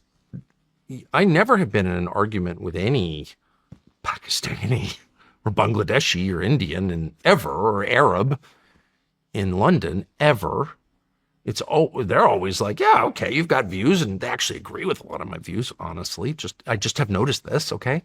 It's always the rich whites who get way up in your face about it. In fact, I had a speech at a very, very famous school, one of the most famous schools in England. I had a speech on Sunday night. Someone at the school asked me to do it. Of course, I will do it for free. I was there, and so I would do it. And I just got a text saying, no, you've been canceled because they don't want you on campus because you're too dangerous. This is like a very famous white school. They're the ones who were mad. They're the ones who are touchy about it. And the reason they're mad and they're touchy is because, and this is such a familiar phenomenon, they've turned the hate against them inward on themselves. And people who hate themselves are the least trustworthy, most dangerous people in the world. If someone hates himself, he'll definitely hate you. There's just no doubt. There's no doubt. I've watched people carefully for many years, and that is the group that I fear, the people who've internalized the hate and turned it inward. And we have whole countries like that, and whole leadership classes, like the very familiar image of the angry menopausal liberal politician screaming at people about their sexism and racism. What are we really looking at? We're looking at someone who hates herself, has had no leadership in her life, no security, no love, no real relationships. She's miserable, and she's turning that misery outward and projecting it on the population. And that's a lot of our leadership classes like that. Sorry for such a long answer, but I really feel it. Wow. Where does it derive from? Well, that's a really interesting question. And the short answer is I don't know. I'm, as I think I've made clear in our conversation, I'm much more likely now in the past couple of years to think about the spiritual dimension of who wins? Human what affairs. What is the motive? Nobody wins. That's kind of what I've arrived at, is that, and that actually is what made me think more deeply about Christianity and about the spiritual realm and read the Bible. And it's really changed my life, was not because I noticed how decent Christians were to each other. I wish I could say that was true. But what changed my life was watching how American politics had changed from an argument about how best to serve the population. You had two sides, having this debate. Well, I think we should raise taxes. No, I think we should lower them. But the goal was at least purportedly the same on both sides. Like, how do we do the best job we can for the people we represent, that we lead, for our people? And that was always the conversation. You had these kind of amazing, interesting arguments. And I literally did it for a living. I was on a show called Crossfire. It was right and left, and we would debate what was best for the country. And the debates were dumb and whatever. It was cable news, so of course it was at a pretty low level. But I never one time questioned the goal was like, what's good for America? And then about 10 years ago, the nature of the debate changed. All of a sudden you had these issues that, like, immigration was one, the trans thing, the gay thing was another. And I was like, how in the world could that possibly be good for anybody? It's not good for the people you say you're for. It's not good for everyone else. Like, I see only destruction. Abolish the police or defund the police. That's one of the things that convinced me. It's like, okay, if you believe that George Floyd was beaten to death by a racist cop, he OD'd on fentanyl, but even if you believed he was beaten to death by a racist cop, and the biggest problem that black people have in America is racist cops, racist white cops making $47,000 a year, they're the problem. It's not the billionaires that are the problem. It's the union cop is the problem. Okay, all right. But even if you believe that, let's say you really believe that, and let's say, your life's goal was to help black people, which I'm not against. It's a fine goal. Help black people. How long would it take you, if you really wanted to help black people, to get to the solution defund the police. Like, you would never arrive at that solution, because obviously defunding the police is not going to help black people or white people or Asian people or any people. It's not going to help people. Make the police better maybe, but get rid of the police? Like, how does that work? How is that possibly going to wind up improving anybody's life? And of course the answer was it can't. And it didn't. But it was never going to. So I watched that, and of course I'm opposed to it, for the normal conservative reasons. We need police. But even the fact that we were having that conversation was a signal to me that this is a very different thing than I'm used to. This is people advocating, and not just like the underclass. By the way, black people played no role in that conversation at all. No one ever asked black people what they thought. It was just like 8 of their designated representatives on MSNBC were like, I'm a black person. But no one actually asked black people what they thought, because no one cared. The point was never to make anyone's life better. It was to destroy the country and the people who live in it. It was purely destructive. I really brooded on this because I had to write the script every night. So I was like constantly in my head thinking, like, what are we watching? Don't be distracted by the bullshit. Like, what is this? And I concluded, because there was no other conclusion, that the point was destruction. That was the point. So I have always thought since I was a child that it's a binary. There are creators and destroyers. A synonym for this is good and evil. God creates, his opponents destroy. God created the earth and the heavens. His opponents destroy them. It's that simple. I mean, it's complex in many ways, but fundamentally it's that simple. It's creation, destruction. And I've always been for creation, always. I believe in procreation. I believe in impregnating women. It's awesome. I believe in building cabins. Awesome. I like to create. I like what my dogs have, puppies. So I saw this right away, and I was like, this is not a political debate. This is a spiritual struggle, creation versus destruction. And that totally changed my life in every way. That really set off a chain reaction in me that changed me and changed my understanding of the world, changed my sense of my own purpose in the world. How long have you been thinking this? Since Memorial Day 2020. What happened on Memorial Day in 2020? George Floyd riots. And I'd covered a lot of stuff and been a lot of places and seen chaos and stuff. And one thing that I have concluded that I just noticed as a kid, watch, a Katrina or in Iraq or in Pakistan where you see like things fall apart, is that everyone, is so scared of war and violence and all that stuff, but that the scare and oppression, I was always an Orwell fan. So I was like, Big Brother's the scariest thing. No, the scariest thing is chaos. Chaos is the scariest thing. Chaos. And then later in life, when I read the Old Testament, I was like, God brought order out of chaos. Of course. I didn't even know. I'm Episcopalian, so I didn't really know anything. But chaos, I just noticed it because I was in several times in the middle of what was chaos. Was chaos. No one in charge. Kids with rifles are in charge. They have no goals. They have no program. There's no ideology. My whole life, I've been understanding history through the lens of ideology. There are these revolutionary peasants in Peru, and they're Sendero Luminoso, and they're revolutionary peasants in Vietnam, and they're the Viet Cong. And like everything was about like the idea. And what I didn't realize until I saw it in person was, no, it's not that. It's atavistic. It's much deeper than that. It's more primitive. It's more fundamental than that. It's the struggle in the universe is between order and chaos. And I'm on the side of order, not on the side of repression. Order is now a synonym for repression, which I hate, because I believe in the human soul and the dignity of every person. But chaos is the worst thing. And I saw people in my country fomenting chaos for its own sake. I don't know if they're intentionally evil. Probably not. Most of us aren't. But they were tools of spiritual forces doing that. And I instantly recognized this was totally different from everything I've been covering and thinking about, writing about, talking about on TV for 30 years. This was a new thing.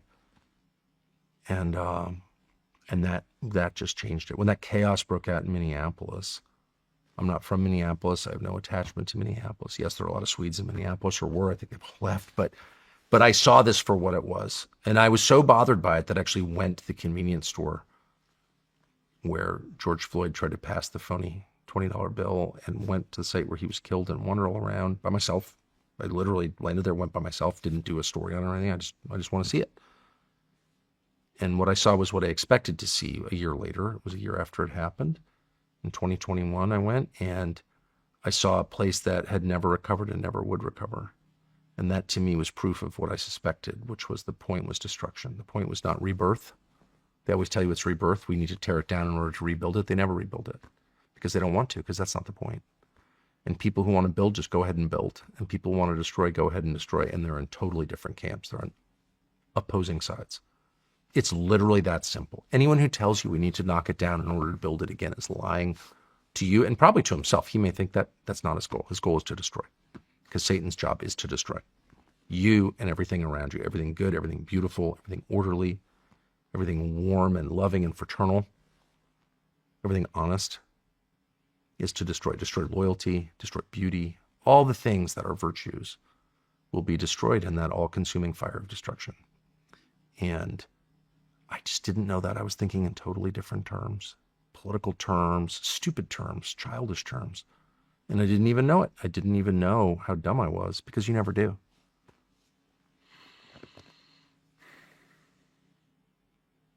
Holy shit. So that was a moment for me.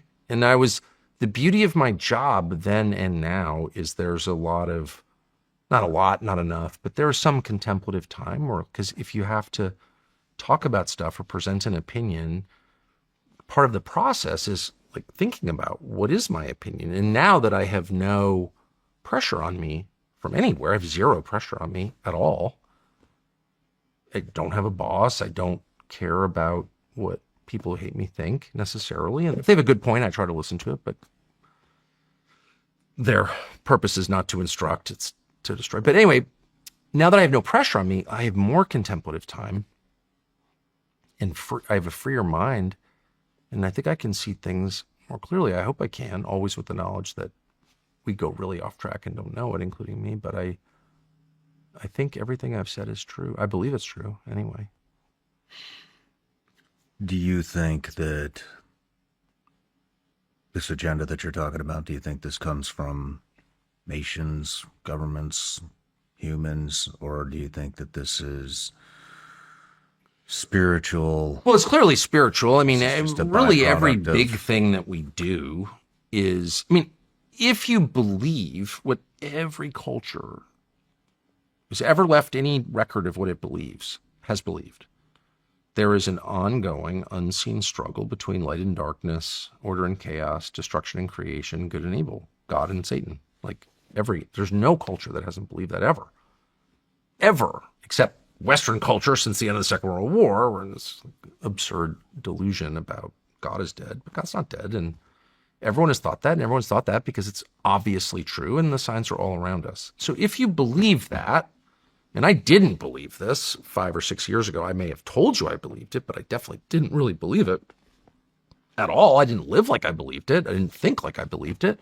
But now I do, because I've seen a lot. I've seen more than most people, and that's my conclusion. And if you believe that, then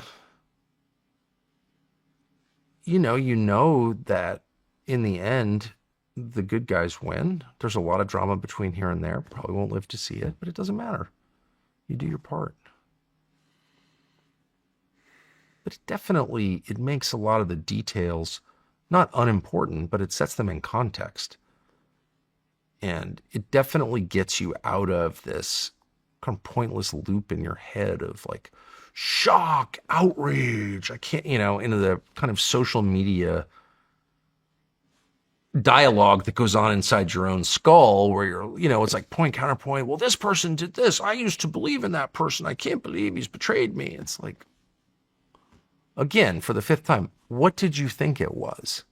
What did you think it was? Did you find yourself believing that a human being was going to save your soul and like fix human sin? Who's the asshole? You. You believe that. And I no longer do believe that at all. And I know how flawed I am. I mean, I have a keen sense of that. I'm reminded of it every day. And so how can I expect someone else to be like good and true and pure and never bend the knee and always do the right thing? Like, no. We're all imperfect, but we're, some of us are at least trying with the knowledge that we're going to fail and, humiliate ourselves from time to time. But I'm not shocked at all anymore. But what is it? The destruction of whites? I don't know. I really don't know. But tell me how that's not real. It is real. And what's so hilarious is they're like, one of the reasons I started thinking about this was I hosted this TV show. Well, I still host a version of something like that, I guess.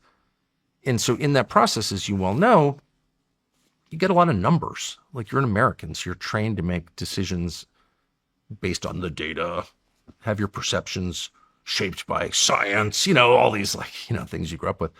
And so it's always like, hey, can you pull the numbers for me on this? Like, who lives here? Do we know? It's like such a big country, and I've been all around it and feel like I know it pretty well, but I don't really know it that well. No one knows America. It's like the CIA. No one person in CIA knows what everybody is doing at CIA because it's compartmentalized. America, same thing.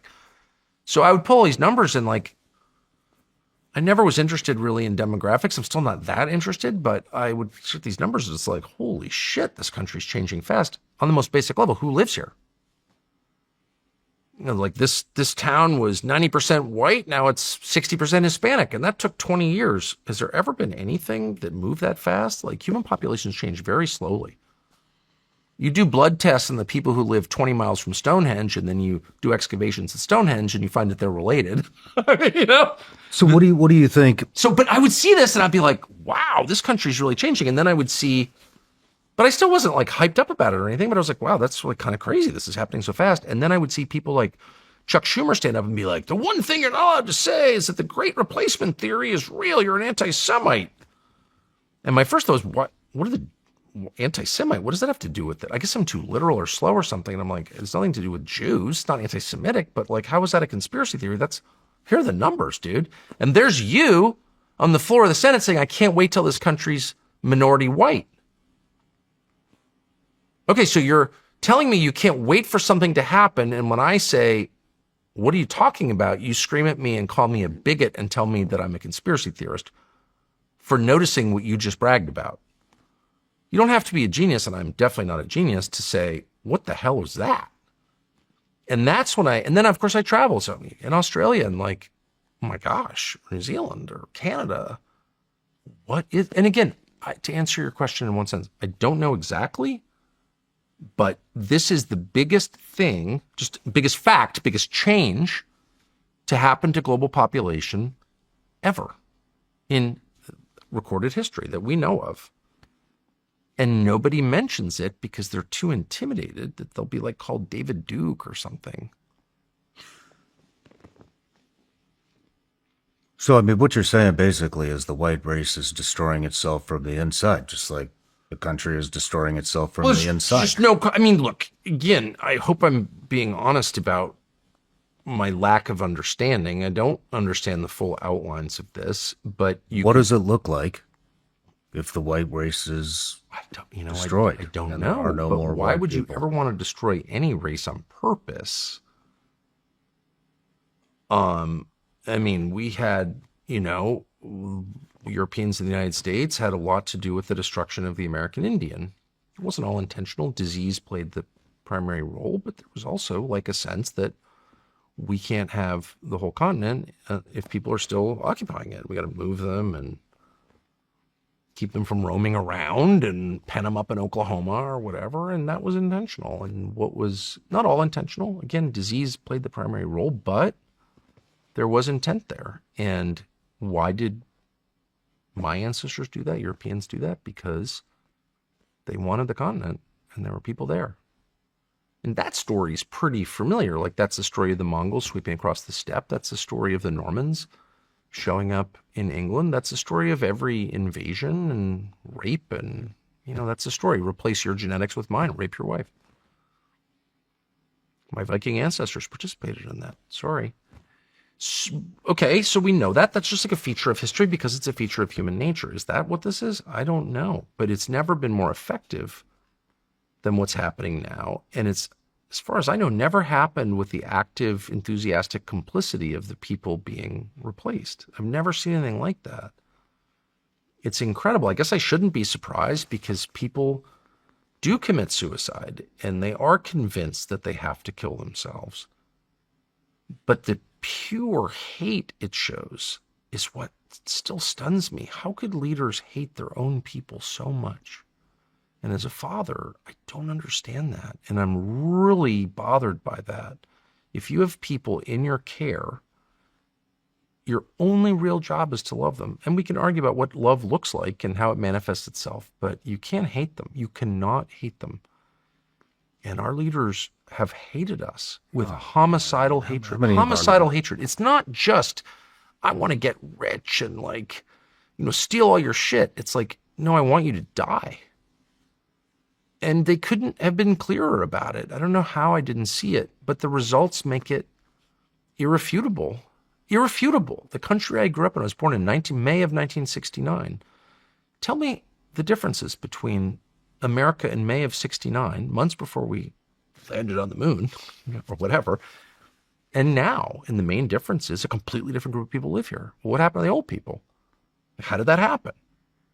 It was intentional. Of course it was. They said it out loud. The president of the United States, and I can't wait to listen. He's just like, again, going back to the first part of this conversation, how is it that you see things right in front of you and yet don't see them? I don't know. It's a spell.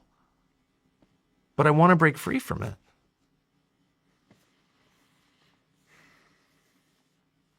Do you ever feel that in your life? Like something's just right there and you couldn't see it? Oh, yeah. All the time. All the time. And then I get pissed at myself. Of course, me too. Or just bewildered. Like, gosh, I flatter myself. I'm such a keen observer. Really?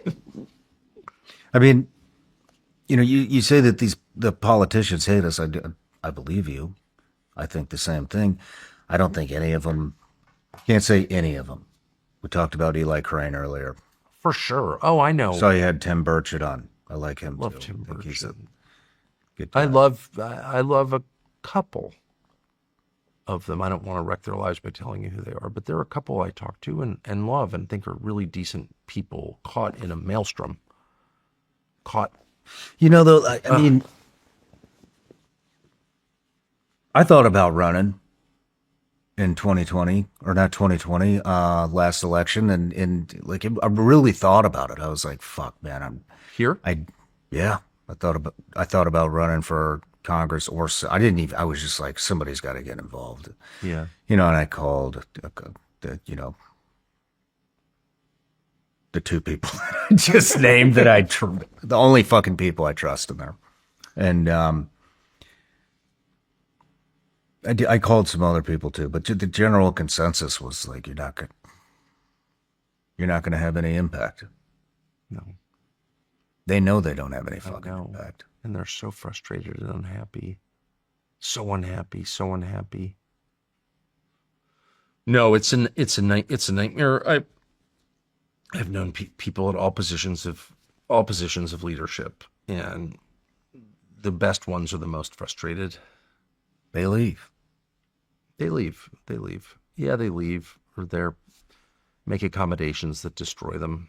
The real battle's within us, right? So don't be destroyed. Don't make the trade. Power for your integrity.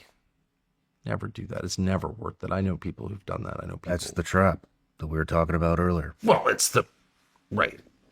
Fall down, worship me, and all this will be yours. I mean, that's the bargain. That's the bargain, and every person faces that. Well, usually a lot. But I know a million people who've taken the deal, and I know a few of them really well, like intimately well. And I know it sounds like moral, and I've certainly done that a million times in my life. You make accommodations because you think it's worth it or whatever, I'm not being judgmental, but I know a couple people intimately well who've done it in a big way, big accommodation, big reward. All this will be yours. And I can say from firsthand knowledge that is not a good trade at all. And those people are tormented. They're in hell on earth. And I'm not guessing at all about that. And it's really sad. They're captives. They're absolutely captives, and you can tell who's free. You feel bad for them? Oh my gosh, yes. Why?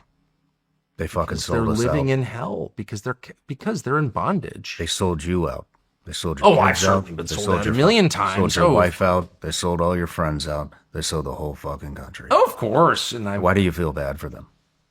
Because imagine being that man. You know, the person you feel sorriest for in the whole New Testament is Peter.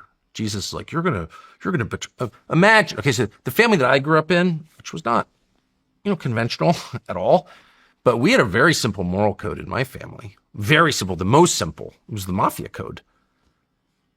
Some things are discouraged but allowed. You wind up banging your assistant. Don't do that, but, some things happen. You cheat on your taxes. Okay, don't get caught. Betray people you love who love you. That's it. That is not acceptable in any way. Betrayal of someone you love is the worst thing you could ever do. True betrayal. Denial of a person you love. And that was just beaten into us. I mean, we never even questioned that. That was the center of our family, that belief. You never betray. I remember my father saying, don't commit a triple murder, but if you ever do, call me, and we'll get you to Bolivia, or whatever. And that was just it couldn't have been clearer. So then you read the New Testament, it's like Jesus is to Peter, his guy who loves him more than anyone loves him. And Jesus loves Peter most. And he's like, you're going to betray me 3 times. Betray you? Yes. And then Peter does it to a girl. This little girl is like, don't you know him? And Peter's like, I never seen the guy before. And I remember the first time I read that, I was like, you are disgusting. You betrayed your friend? In my mind, I think whenever I see someone do something bad, I'm like, yeah, I'm so glad I didn't do that, but I know I could do anything. I'm just being honest. I don't trust myself. I would never betray someone I love. I've never done it. I never would do it. And then you see that and you're just like, imagine living with that. Imagine betraying somebody. I mean, I've been denounced this week by 20 people I've helped. And you sort of toggle, in a couple cases, really helped. And you toggle back and forth in your head between being outraged, how could you, all the things I did for you. I had you on my show. I helped you in your divorce or whatever it is. In the case of one guy, I sold your schlocky books because I felt sorry for you. And now you're calling me a Nazi. And you're like, oh, I'm so mad. And then really, I mean this. I'm not just saying it. I really ended up feeling like, oh, how'd you like to be that guy? How would you like to be that guy? Your wife knows. Your wife she's never going to enjoy sex with you again. A woman can't respect a man like that. Losing the respect of your wife? Oh, man. Ooh. Your wife's pissed at you that, whatever. Your wife doesn't respect you? Rather be dead. I mean that in my heart. I mean that. Rather be dead. Because that a wife's respect for her husband is the basis of a family. If you could distill it to one thing that makes a happy family, happy children, it's a wife's respect for her husband. Period. Lots of elements in the stew. But the stock, the base of it, is a wife's respect for her husband. Now, of course, it's not given, it's earned, but it's the basis of everything. And if a man, weakness is very hard for women to forgive. Real weakness, not physical, moral weakness. Being a worm, man, they know. They're like animals, so they know. And they don't lie to themselves. A woman knows what a woman knows, and you can't dissuade her from it because she can smell it. And she doesn't doubt her own instincts on anything. Woman's intuition is the realest thing there is. And the number one thing they don't like, and have every reason not to like, is a man who is weak. And she will not respect that man. And period. You can't make her. You actually can't really make women do anything. We learn. And which is great. That's what I like about him. But that I was thinking about. That's what I like about him. Yeah, you have to really lead if you want a woman to respect you. You have to be better. Actually, no one wants to hear that, but it's just true. You can't make him respect you. You can't beat him into respecting you. Shut up, respect me. No, it doesn't work that way. So that's why the relationship with men and women is so compelling. It's like the movie that never ends. It's like a cliffhanger at every turn. It's so complex and interesting and rewarding. And it's It's the main source of joy and fascination in life. But this one person I'm thinking of, I'm not going to name him, but specifically, I literally was like blown away that this guy called me a Nazi. And then, of course, it's making a career of calling me a Nazi. And then I was like, oh, at what cost to you? I mean, in 3 months, no one will remember. Why were they calling him a Nazi? He doesn't seem like a Nazi. No one will care. No one ever cares about this stuff over time. We can't remember. You hear people's names and you're like, weren't you in some kind of sex scandal 10 years ago? No one can remember. But a man who behaves that way, in a dishonorable, degraded way, in front of his wife, who betrays someone for advantage, like, she'll never forget that, ever. And he has to live with that. And I don't have, of all the sins I've committed, and there are many, I could write books about them, that's just not one of them, because I'm never going to do that. And I'm not being pious or self-righteous, but it's just true. And so I do feel sorry for people who've taken that deal. It is not worth it. And the other thing that you have learned, and that I've learned, if you're ever successful in any way, and all of a sudden, like, the things that you wanted, you can have. Like, oh, I really want this thing. And then you get the thing, and it's like Christmas morning. The second you open the present, it's like, kind of a letdown. The best part of Christmas morning is before you open the presents. What's beneath the wrapping? Holy shit, I can't, is it a bike? Like, you don't know. And it's totally compelling. And the second you know, it's a lot like an orgasm. It's like, oh man, I worked hard to get here, but it's why the French call it le petit mort, the little death. Because it's a letdown. And everything in life is that. Everything material is that. And so you get this thing that you thought you wanted, whether it's the new bike or control over a nation or adulation or vindication or billions of dollars, and then you sit there alone in your living room and you're like, kind of wasn't what I thought it was going to be. That is true. And the one good thing about being successful is you learn that. That's like the first thing you learn. This is what I got. People kissing my ass or a summer house, or it's like, okay. I mean, I'm not against any of that. It's, great to be respected, great to have a summer house, but like, it's not worth having your wife not respect you. Nothing is worth that, ever. Yeah. And everyone used to know that. People would like happily go die, to win the respect of their wives. And they should. They should. It's worth it. Why did you decide to have Nick Fuentes on? I thought you guys I of course hated Nick Fuentes, and going back to what I was just saying, he criticized my dad, also criticized my wife and my son, but I don't know much about him. Well, I was super pissed at him. He's 27, and he criticized my dad. In fact, why were you pissed at him? Because he criticized your dad? Not allowed to criticize my dad. I'm his oldest son. Those are just the rules. Can't stand that. My father was a flawed man. What did he? But a great man. Oh, CIA guy. And he did all this bad shit. He was involved in Iran-Contra. And some of it was true, or sort of true, or semi-true enough, I guess. So that made it worse. It didn't matter. Whatever he said about my dad, but my father just died, and I was like, I can't. That just drives me absolutely insane. So, and I feel an obligation to be mad about it because it's my dad. Those are the rules. So, I attacked him, and then I called him, and I was like, look, I don't know you, but I want you to know why. I always want to tell people why I don't like them, and I want to do it right to their face. And I always call people and just say, I'm going to attack you, or I did attack you, and I want you to hear why from me.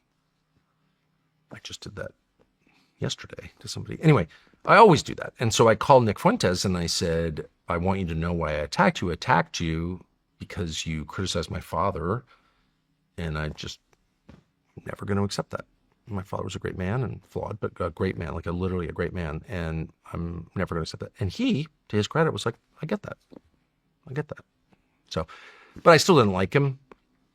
I'm not friends with him now. But because of that, I got a lot of input from people. Like, I don't know that much about Nick Fuentes. I'm 56. I don't like the internet, so I don't really know that much. I've seen clips. He's very talented. I know that.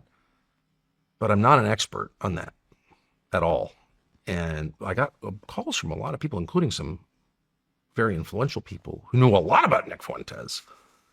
And they're like, this kid is the single most influential figure among young white men, and not just white, actually. Is that true? Oh, it's definitely true. I mean, it was true last month. I don't know if it's true now. I mean, everything changes. Who knows? But that was definitely my impression, and I think it's right. And in the subsequent weeks, I've asked a million different people, Nick Fuentes, and like, yes, he's extremely influential among young men. Wow, how young? What age? They're 20s, teens and 20s, college students, high school students, college students, just out of college, can't find a job. They can't find jobs, right? A lot of this, by the way, a lot of the frustration is economic, which no one wants to talk about or seems invited to talk about. It's not about the Jews. It's about the economy. And it's about the betrayal that young men feel when they go through all these hoops and get all these stupid degrees and find out they're worth nothing. And they're in $300,000 in debt. And like, I did what you told me to do and I'm fucked. So I'm mad at you. And why wouldn't they be? They have every right to be. That's my personal opinion, but it's just true. Anyway, and a lot of those men watch Nick Fuentes. So I was like, Nick Fuentes is one of those figures that everybody, like Putin, that's why I interviewed Putin. Everyone talks about this person, but nobody, I believe, one of my missions, this is not everyone's mission, it just happens to be mine at this stage of my life, is I want to hear what people think. And I want to give people a chance to speak for themselves. Because I think every person from Idi Amin to Mother Teresa has an inherent right to tell their own story. And you can disagree with the story and you can doubt the story and you can do whatever you want. But to say they don't have a right to tell their story, I just reject that. I disagree. And I feel like it's not my only mission in life, but that's one of my beliefs. And I've done what I can with my limited attention and means to like give people a place to tell their story. Why should people on the internet have a right to define anybody with 2-minute clips and that person doesn't have a right to tell his own story? I just reject that. I don't care. I reject that whether it's Hillary Clinton or Nick Fuentes or anyone in between. People have a right to say what they think. And if you want to watch it, don't. So I just believe that, and I'll never stop believing that. And if they don't have that right, what you're really saying is other people have a right to speak for someone else. And they don't. They don't, because we're all created by God and we all have the right to say what we think. So I believe that. So I was like, yeah, if I have Nick Fuentes on, obviously probably some people will criticize me just as they did with Putin. You know, you love Nick Fuentes. You agree with everything he says. No, I've interviewed war criminals in Liberia. I've interviewed cannibals. I kind of liked them, just being honest. I kind of like everybody I interview. You guys break bread together? Me and the cannibals? No. And by the way, this was in Africa, and I did not lecture them about cannibalism, which I'm totally opposed to. But anyway, so I did, and it was really interesting. And I try not to lecture people just in general, because I don't like being lectured at all. And I don't think most people do. And I think the purpose of lecturing people usually is self-aggrandizing. The point of lecturing, Sean Ryan, you're a bad person. Unlike me, I'm a great person. I don't have the need to convince people I'm a great person at all. I just don't feel that need. They can decide for themselves. And I feel like that's a really dishonest way to interview people. You're using them as a man uses a prostitute for his own pleasure. So I'm using you to make a statement about myself. I'm not doing that. I don't need to do it. I don't want to do it, and I'm not doing it. So I'm not going to lecture Putin about his war crimes. You can read about Putin all you want. I want to hear what Putin says. And I took that exact same approach with Nick Fuentes. And I knew there would be, an outcry or whatever. Probably understated it a little bit. But, not up to me. But my conscience is clear. One of the only parts that kind of bothered me, but now it amuses me, is there was a point in the interview where Nick Fuentes said, really out of nowhere, I love Stalin. It's like, Joseph Stalin? And he's like, yeah, I love Stalin. I mean, this was not relevant to what we were talking about at all. It was out of the blue. So I said, had to get it in there, huh? I guess. He had like a need to tell me he loved Stalin. So I made a snap decision. I said something like, I don't know what you're talking about. We'll get back to that. And then, of course, I got completely sidetracked and forgotten, didn't get back to it. And I was criticized. I didn't get back to it. It's fair, I guess. My instinct really was, he's just saying that. He probably doesn't know much about Stalin. I actually do know a lot about Stalin. It's like the only thing I studied in college, and I'm interested in the topic. Maybe he does know a lot about Stalin. I don't know. But I do, actually, and I have a lot of thoughts on Stalin. It's a very interesting topic. And people flipped out about that and accused me of loving Stalin. And what I find amusing about that is those exact same people were also getting mad at me for questioning the course of the Second World War and the conclusions that we're drawing from it. Now, my main problem with America's involvement in the Second World War was the fact that we sided with Stalin and armed Stalin and made it possible for Stalin to fight that war through a program called Lend-Lease, which was passed, I think, in the fall of 1941 with a unanimous vote among Democrats in the Congress. And Stalin was the greatest murderer in history by some counts. Stalin, Mao, pick one, but Stalin has a right to be called that, and was definitely unchallenged the most prolific murderer of Christians in history, genocider of Christians, and murderer of priests and a destroyer of churches, and like a true enemy of Christianity. Killed tens of millions of Christians. And the US government sent him billions and billions, adjusted for inflation, but billions of dollars in cash and clothing and war material and airplanes and tanks and jeeps. I mean, we armed the Red Army. We armed Stalin. To which people say, well, are you for Hitler? No, I'm totally opposed to Hitler. But I'm never going to accept arming Stalin. I'm just not. Why would I? And these same people were like, well, you had to choose. Well, no. How about, let's start here. We're not arming Stalin. We're also not going to arm Hitler. Why would we do that? You lose all moral authority. You're sending billions to Joseph Stalin of the Ukrainian famine and the purge trials and all the rest. I don't take you seriously if you arm Stalin. Why would I? It was those exact same people who jumped my shit for being pro-Stalin in this interview with Nick Fuentes. And I'm like, I don't take you seriously. I'm starting to think you'll say anything to get me to be quiet. And that just made me laugh to myself. I had no one to talk to about this, of course, but I was amused by it. No, I'm very anti-Stalin. That's actually one of the reasons I'm mad at Churchill, because he was closely allied with Stalin. I'm mad at Roosevelt for the same reason. I'm sad about my country's involvement in a war where we sided with Stalin. And I'm bewildered that no one will say that. And that anyone who does say that is like anti-American. Well, my family's been here for like 400 years. I'm hardly anti-American. I couldn't be more pro-America. And I'm pro-America because in general, we don't arm Stalin. And I don't think we should ever arm Stalin again. Or back Al-Qaeda. Or have the Al-Qaeda guy to the White House like the other day. I'm just not for that. So I guess long story short, I have concluded through much experience that some of the people screaming at me don't have the moral authority to get my attention. Good. Fair? Good for you. What did you learn from that interview? I learned that he's popular for the same reason most people are popular in unmediated media, because he's got a really compelling message, which is like 90% true, or pretty true. What is his message? His message is, we've been betrayed by the people who thought were on our side. We thought these people were for us. They actually sold us out. Well, that's certainly true. Israel has way too much influence over our Congress. Obviously, 95% of members of Congress take money from a foreign lobby, AIPAC. Like, how is that defensible? You can, by the way, you could be for Israel, but still be like, what is that? Why is that allowed? Are there bigger lobbying firms than AIPAC? Well, there are a million lobbies, and not all of them have organizations. I don't think Israel's America's biggest problem. I've never thought that. But it's certainly America's most insulting problem. It's so insulting to be ordered around by a country of 9 million people when you're the United States. Like, what? It's a totally irrelevant country. Its only relevance is we promised to protect them. Therefore, we're like involved in all this crap. You fought some of the wars. But if you take that out and you're just like, hey, good luck. You're great. Wish you well. Can't wait to go to Jerusalem next summer on vacation, which I have done and hope to do again.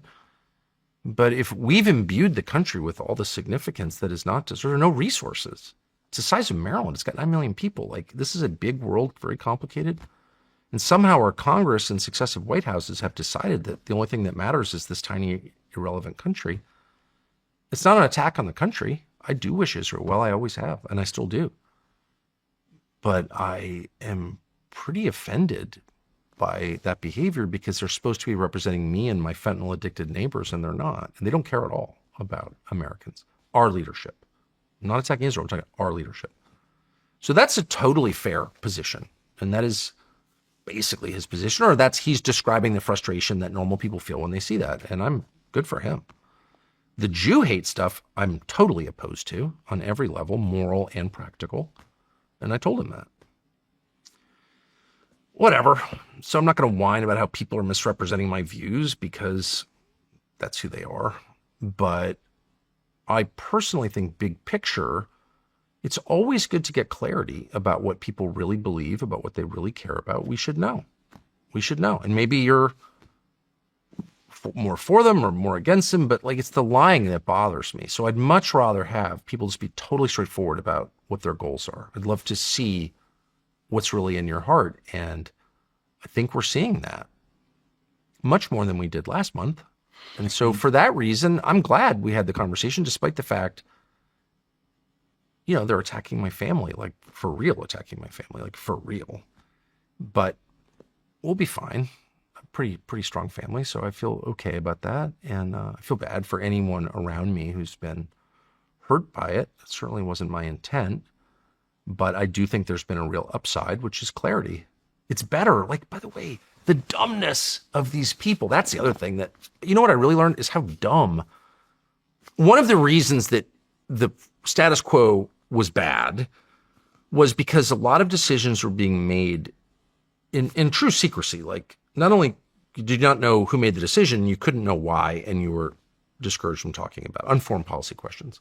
You just couldn't know. Shut up, Nazi. Okay.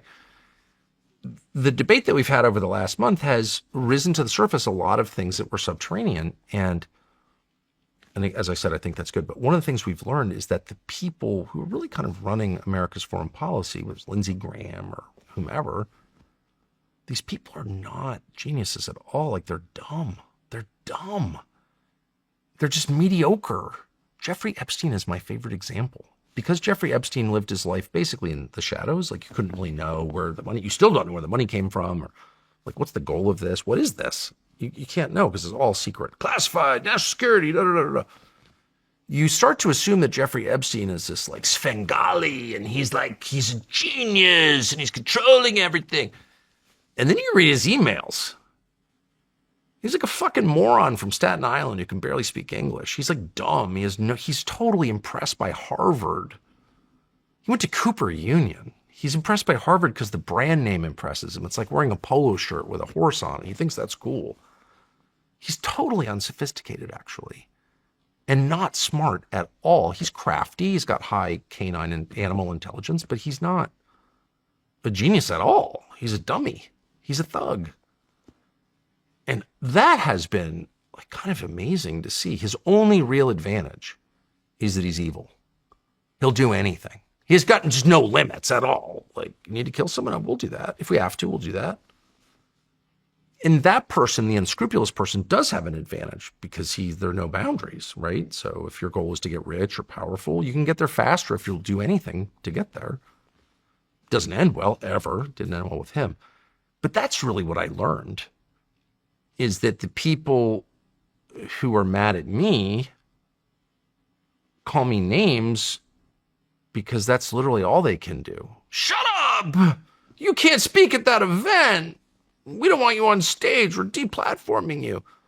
Okay, I don't care really, but like, who's saying that to you? Oh, yeah, what do I don't even want to go through. I don't want to make it about me because I'm certainly not oppressed, and you haven't impressed my spirit. You could fucking shoot me. I'm not going to impress my spirit. It's just, I'm just asking because I still see you all over the place. I saw you. Of course. But I guess all I'm saying is, no, I haven't. I think you were just with Megyn Kelly and her tour. And Megyn Kelly is a tough woman, man. She's for real. And I mean, she's more for real than people know. I'm not saying she agrees with me on everything. She doesn't. And by the way, she doesn't agree with it. She's like, I don't agree with you. She's like that tough. She'll just tell you. But you can't make Megyn Kelly take a position. You just can't. Just won't. Megyn Kelly just absolutely will not. If she agrees, of course she'll agree. But if she doesn't agree, you're not going to scare her into agreeing. Mm-hmm. There aren't a ton of people like that. There are some. They're all my friends. Even if I disagree with them, I just love people like that, and I want to be around them. She's one of them.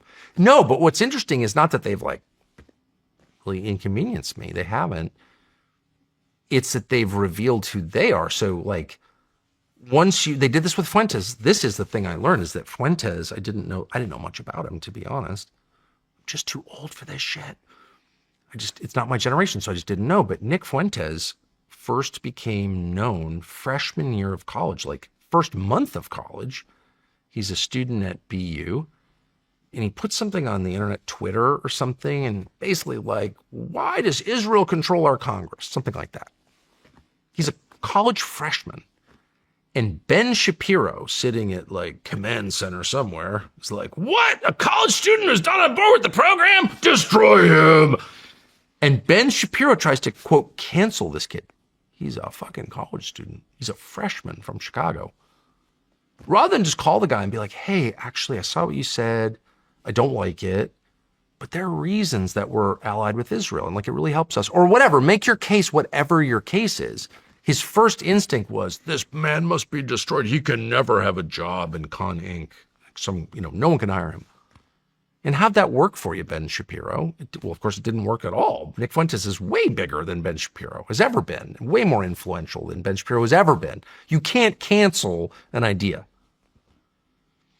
It just does not work. Let's kill Jesus. Okay, how'd that work? World's biggest religion. It just doesn't work.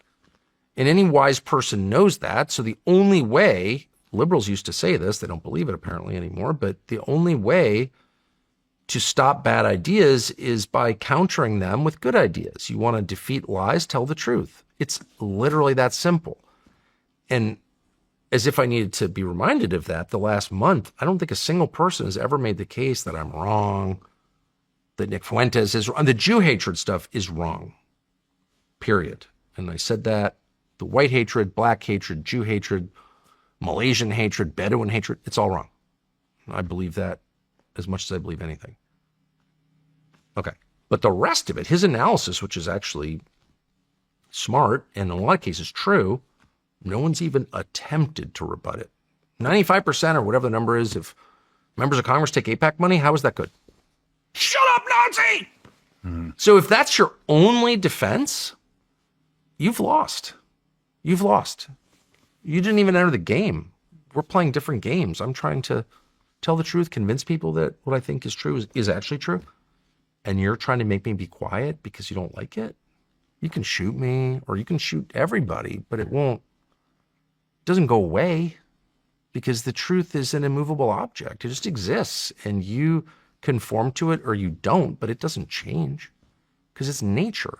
Why do you think you got so much shit for having him on? He's been on other stuff. He's been on... Well, I got shit precisely because I'm not an anti-Semite. That was the whole point. I mean, if David Duke or whatever, pick an I don't even know there are many, I'm sure there are famous anti-Semites. I can't think of one, but David Duke is a famous anti-Semite.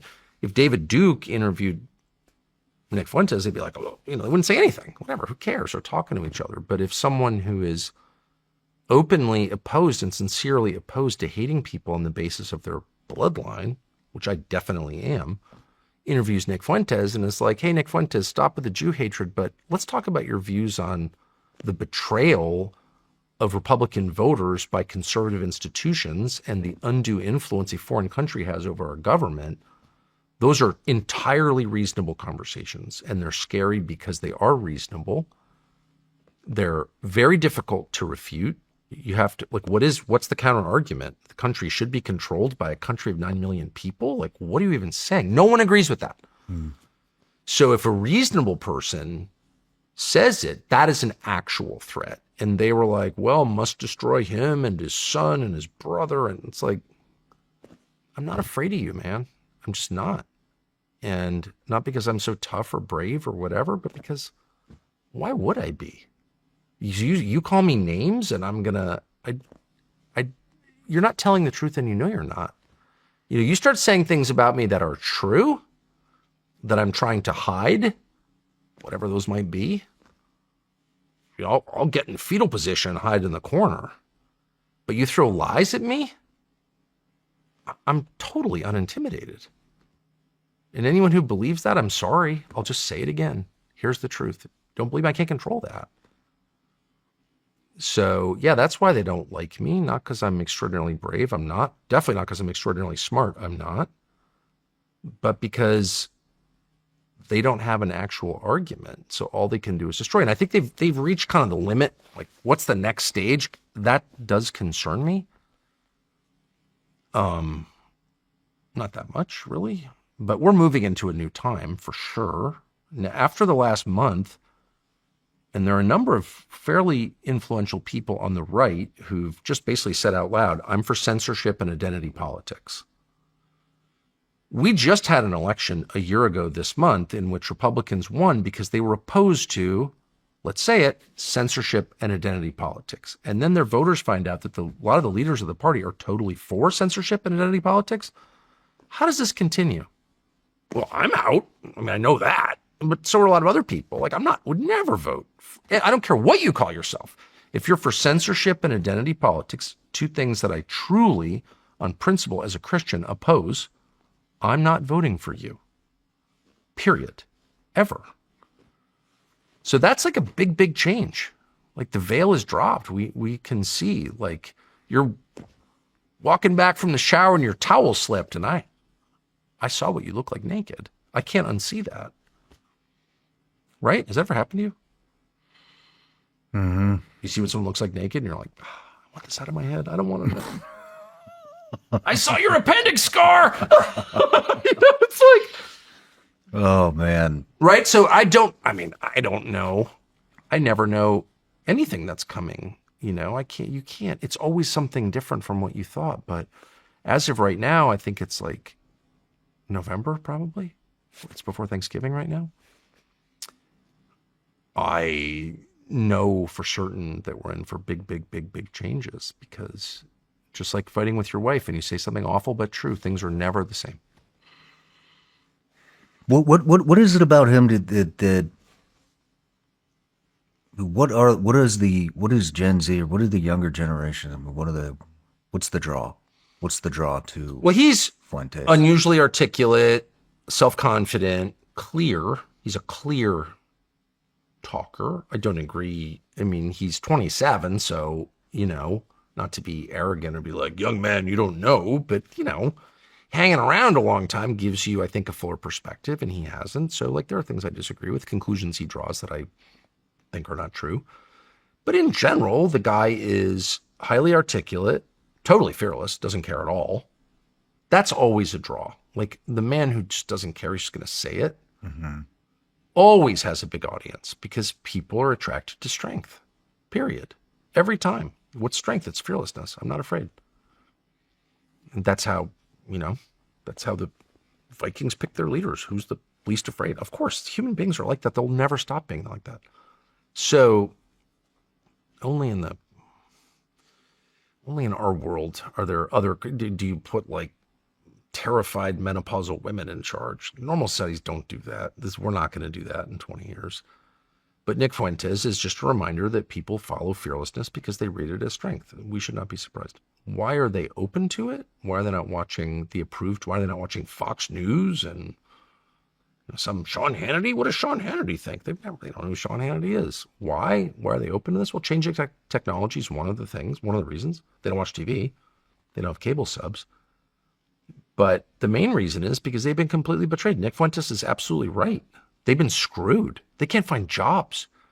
The average age of a first-time homebuyer in the United States is almost 40 years old. It's a disaster. That's like collapse, and they've been blamed for it, and people have been hating on them their whole lives for being white and being male. Toxic masculinity and white racism are the twin perils we face. That's passive aggression. That's hate posing as concern. If you tell white men that the biggest problems are toxic masculinity and white racism, what you're really saying is you're the biggest problem. Mm-hmm. We hate you. And everything our leaders have done has proven that they hate young white men. Everything. From the drugs they prescribe to the fake conditions like ADHD that they make up out of thin air in order to anesthetize boys. Everything about it is an organized conspiracy, conscious or not. It's effectively a conspiracy. I don't need to know whether you planned it to know it was a conspiracy. You did this and you achieved this result. That's all I need to know. And they did it. And young men know it. They know it. And why wouldn't they be mad? I'm mad just thinking about it. And I'm 50, I'm fucking old. I am 56. So I'm 30 years older than Nick Fuentes. And because I care about America and care about people in general and hate to see mistreatment and cruelty of the weak, I'm outraged by that. Just on principle, I hate that. It's exactly what I hate. Pissing on weak people. That's why I hated using fire hoses on protesters in Birmingham in 1956. And it's why I hate the toxic masculinity, white racism lie of 2021. It's all the same. And so I am sympathetic to that because it's true. It's provably true. And so my feeling was, I'm going to immediately say, I'm totally against Jew hatred. It's anti-Christian. And I said that. And he's like, you're right. Okay. Now tell me what you think. Again, my conscience is clear. I'm glad I did that interview. Have you guys spoken since then? No. No? No. No, a reporter just texted me from some New York Times or Politico and said that he's starting a PAC, a political action committee in the next political cycle, 2026, to hold politicians accountable. I've never, that's the first I've heard of it. I know nothing about it. I'm not involved in politics on that level, but, and I don't know if that's good or bad, but in general, I think it's very good, in fact, necessary to force leaders to do what they say they're going to do. Otherwise, come on, dude, we're moving toward one of two endpoints.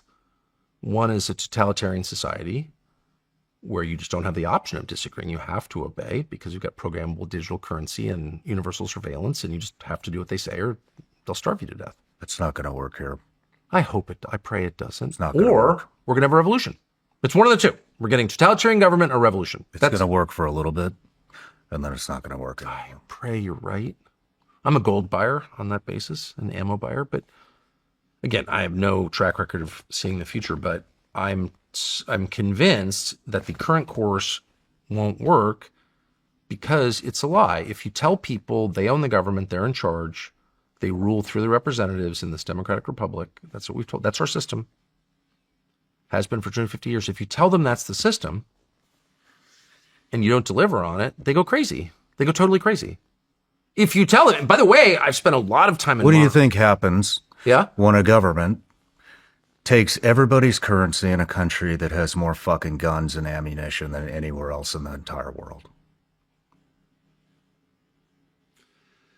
I mean, as I've said a million times, It works for a little bit. And then when the desperation kicks in, that shit doesn't fucking work anymore. Well, so that's exactly, we're saying the same thing. We're moving toward totalitarianism or revolution, violent revolution. By the way, if you tell people they can't say what they think and their vote doesn't matter, how many options have you left for them? Just one. Not violence. very fucking many. That's right. So don't do that. Don't do that. It's much better to give a little. And you do this with your kids, especially when they become teenagers. You reach a point where it's like, you can smell the defiance on them. How do I handle this? Just punch them in the face? Cut them off? Starve them out? No. You listen. You make it clear that you're in charge. You'll be deciding. But you take their position into consideration because you have to, because they're becoming adults. You have to be a little flexible. No, you can't smoke weed at the breakfast table. Like, there's some things you will never accept. But you can't ignore every single signal you're getting from your children. Well, your population's very similar. I'm getting really angry right now. Why? I think we should go. I think we should go out back and blow some shit. Sorry. Break. My days don't slow down. Between work, the gym, and time with the kids, I need eyewear that can keep up with everything I've got going on. And that's why I trust Roka. I've tried plenty of shades before, but these stand out. They're built for performance without sacrificing style. I've put them through it all, on the range, out on the water, and off-road. They don't quit. They're lightweight, stay locked in place, and are tough enough to handle whatever I throw at them. And the best part? They don't just perform, they look incredible. Sleek, modern, and designed for people who expect more from their eyewear. No fluff, no gimmicks, just premium frames that deliver every single time. And that's why Roka is what I grab when I'm heading out the door. Born in Austin, Texas, they're American designed with zero shortcuts. Razor sharp optics, no glare, and all-day comfort that doesn't quit. And if you need prescription lenses, they've got you covered with both sunglasses and eyeglasses. One brand, all your bases. Roka isn't just eyewear, it's confidence you can wear every day. They're the real deal. Ready to upgrade your eyewear? Check them out for yourself at Roka.com and use code SRS for 20% off site-wide at checkout. That's ROKA.com.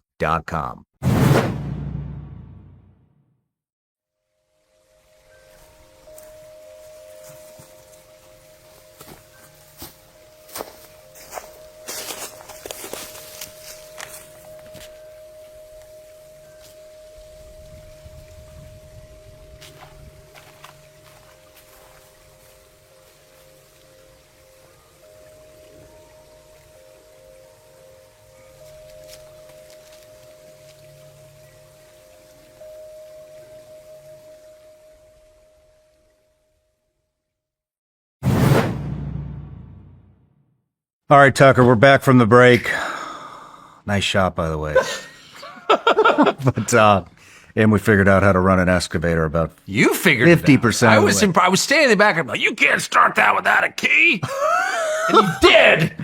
But oh man, I don't know. Where were we? It got pretty deep there. Well, I was musing, as is my habit, and you said, this is so fucking dark, I have to get out of here and shoot a firearm.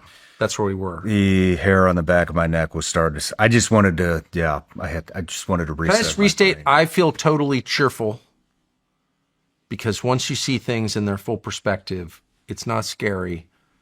It's exactly what we were told. We just didn't believe it, and now that we do believe it, it's great. It's fine, actually. Yeah, that's. I'm not there yet, but maybe one day. Oh, for sure. Where do we go from here? So, Well, it's always darkest before it's completely black, as you know.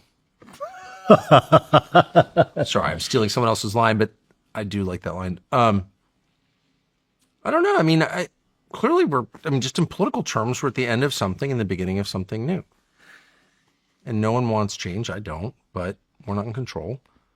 And the current system clearly doesn't match the moment at all. And so it's changing, and it'll change along probably predictable lines, but also in some unpredictable ways. But I'm for democracy. Most people are not. The overwhelming majority of people don't want democracy. They just don't want it. They don't like it. It's tedious and annoying and too imperfect, and they want results. And so we're moving towards something that is not what we had before. And, you know, I'm not in favor of that. I wish we could return to 1985, but we can't. So... But you have to just reduce the amount of lying. Like, lying is bad. Lying is bad. It alienates you from other people. It alienates their leaders from their people they lead. Everything about it is bad. Just no more. Let's just stop lying. that'd be great. I don't know how the fuck you're going to get anybody to stop lying. Like calling out the liars. But, well, yeah. You know, we were talking about impact earlier, and, you know, one of the things that I want to chat with you about, I don't know how to bring it up organically, so I'm just fucking bringing it up. Can't hurt my This feelings. is something that, it's the most important issue to me, and that is sex trafficking, sex exploitation, and all that shit that is going on in this country. And you know, I can't remember if I was telling you about my really good friend Ryan Montgomery, on camera, off camera, whatever. But that, you know, I talked about all the impact that we thought we would have that we didn't fucking do anything on. But that is one that it's like, it seems to be the forbidden topic that everybody's fucking scared to talk about, legitimately scared to talk about, except for a few. And that's, you know, the problem with sex trafficking and sex exploitation in this fucking country. And, as far as an impact, I think that is the biggest impact that I've ever made and probably ever will make. because, what we did with Ryan was, I mean, he made it, you hear about this stuff all the time, right? And Yeah. it's hard to believe, how prevalent it actually is. And he proved it, on the show. I had him open his laptop and I said, just get in I don't care what it is. I just want to see how long this takes. I'll sit here for 2 days if I have to. 5 seconds. Yep. And I had him screen record it so that we could prove it.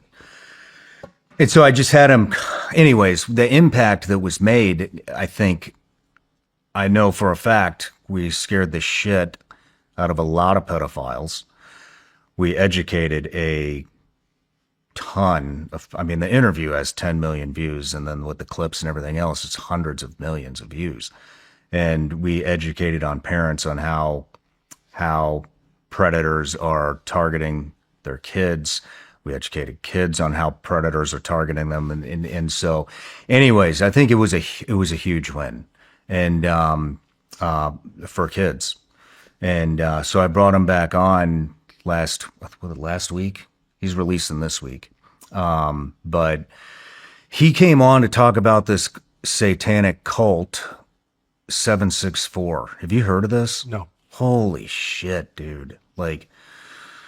So this is an online cult, and they hang out in online. They hang out in this. There's a game that all the kids are playing nowadays called Roblox. Sounds like Roblox, but people know what I'm talking about. Roblox and Minecraft, and they're fucking everywhere. They're on Xbox, they're on PlayStation, they're on computer games, they're on chat rooms, they're on social media, they're on everything. And what they do is they target primarily young women, teenage women and below, girls, and they might have them do something for a sexually exploit them for a fucking Louis Vuitton purse or something like that. And then, then they have the photos, and then they keep in touch, and they call them back with these groups of people with the photos and say they're going to release this. And they're having these girls carve slut into their arms with razor blades. They have gone so far now, and this is spreading like wildfire. They had one girl swallow the razor blades after she carved slut into her flesh, and they had another girl kill herself. And that's what I want to go after now, is because there's an impact that you can have where you don't have to wait on some political prostitute to introduce a fucking bill into Congress or the Senate, and you're actually going to save somebody's fucking life, or save somebody from being sexually exploited or trafficked, or all of the above. But damn, that stuff's it's just so alarming and so disgusting. And are you tracking any of this shit? Well, yeah. There's I would just, yes. And I just had an interview, which hasn't aired yet, but with your friend John Rich about this topic this week. We went pheasant hunting together in South Dakota and did it there, and talked a lot about it for 3 days.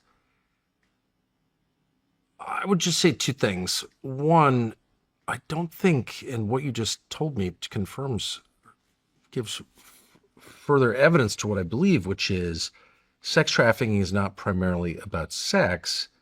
It's about defiling innocence. Sex is hot girl, want to sleep with her. This is not that. And child molestation and all these having a girl carve slut into her arm. What's the benefit to you? Well, there's none. What you're doing is defiling innocence. It's destroying beauty. It's making ugly something pure.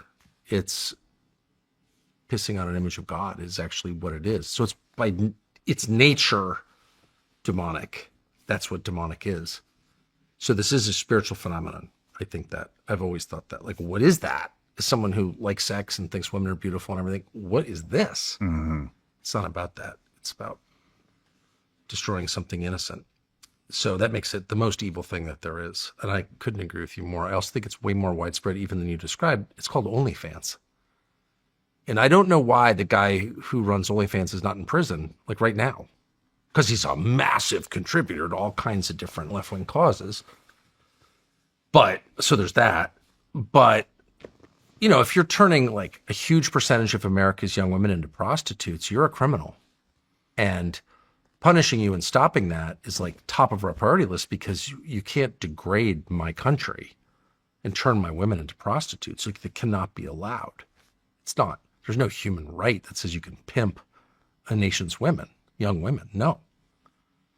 Take advantage of their misery and confusion and desperation and poverty to turn them into prostitutes. That's what an invading army does. Mm. So I'm, of course, I couldn't be more opposed to all of it, pornography, all of it. Like, I'm violently opposed to it. I guess I would just, my only concern is that we imagine as self-described satanic cults. I'm actually way less bothered by satanic cults than I am by OnlyFans, which is also a satanic cult, because at least the official satanic cults call themselves what they are. It's like nice to have the opponent identify himself. But like, what does YouPorn call itself? Adult entertainment? No. I mean, what? It's the same thing. And the point is the same. It's to destroy our civilization, and it's working. So, and people, because that's what a civilization is. It's a collection of people. So yeah, I'm really upset about it. And I think we should, and by the way, a lot of our leaders and institutions take money from these groups. Like the ones that are legitimate. They're not, there's nothing more legitimate about OnlyFans than there is about a satanic cult that lures girls online into carving slut into their arms or swallowing razor blades. It's the same thing. Do you know that we're the #1 consumer of kiddie porn in the world? Why do you think that law enforcement agencies and trafficking too, if I remember correctly, we're the #1 consumer? Why do you think that? I mean, what is more precious than our kids? Well, they've got real criminals, like people who march on the Capitol with pocket constitutions in their hands and stuff, like the J6 prisoners. You know, they've got like white supremacy is a bigger problem. They don't care, obviously. So here's an example. Like it's because everybody I talk to is trying to do something. I can't find somebody that's not. But I just had lunch, very involved with my local sheriff. Fucking love him and what he's trying to do. His name's Jeff Hughes. I was talking to him. We had a meeting yesterday about this with a lot of his deputies and a musician who's trying to bring awareness to this whole thing. And we were chatting, and I was telling him about the 764 cult, which is, you know, gaining. It's getting a lot of it's starting to get exposure, but they hadn't heard of it yet. So I'm educating him, and he started getting frustrated, and you know, I was like, why don't you have more resources? And he's like, Sean, I'm trying to get more fucking resources. He said, we live in the wealthiest county in fucking Tennessee, one of the wealthiest counties in the country, and my fucking police officers are not even in the 75th percentile of what the fuck they should be making. He said, on top of that, I can't get any of these county commissioners to approve funding so that I can pay my police officers what they deserve, his deputy sheriffs what they deserve, and he can't get any fucking money to build a new sheriff's office, to get the new tech, like that Skydio company that I was talking to you about earlier, that we have one right here that patrols our fucking property. He can't get them because he's fucking commissioners. And this is like every county in the country. Why is nobody allocating money to police? Well, because they're not at the top of the priority list. I mean, if you think about it, like, what's the point of having a civilization? Like, who's got the priority list? Well, it's an employment agency. Look, government at all levels is primarily designed to employ people, because that's where the votes are. I mean, I've seen this my whole life. And that's why we don't get reform, is because these agencies and services are existing not for the benefit of the people who pay for them, but for the benefit of the people who are employed by them. I just want to say this is Williamson County, Tennessee. Yeah. And those fucking commissioners are going to get labeled by name on this fucking show if he doesn't get that goddamn funding. That. So, well, this is how you change I stuff. fucking hate these people. I fucking hate these people. Well, that's holy rage. I love that. But like, what's the point of any of this? It's to keep the Visigoths from raping your wife. It's to keep order. That's it. That's the whole reason that like hunter-gatherers banded together so they don't get eaten by the neighboring tribe or the saber-toothed tiger or whatever, right? That's the core function of any government, is to protect its citizens, period. Always. Everywhere. Always. When did it stop? When did it stop? It just got, I mean, just like things corrupt over time, you know? You see a ship get launched and someone breaks champagne over the bow and it slides into the ocean, and then in 20 years it's got a rusty hull and it's scuttled. I mean, it's just the nature of things. They age and they corrupt. Our bodies are the same way. So I don't think we should be surprised, but you constantly have to scrape the barnacles off and make it work toward its design, its purpose of design. Like, why do we have this? Well, it's to protect us first. To enforce the laws that we agreed on and passed by popular consent. If you can't do that, then you're just not legitimate. Then you're here for some other reason, mostly your own enrichment, and we're going to try to overthrow you. I think that's fair. I mean, what a dereliction of duty. That's why only a private equity wife could support, only someone totally insulated from reality, physical reality, could ever support defunding the police. Making the police better? Sure, of course, always. Defunding them? Then what are we here for? To pay teachers' pensions, their full dental? It's just insane. We've just gotten so far from what,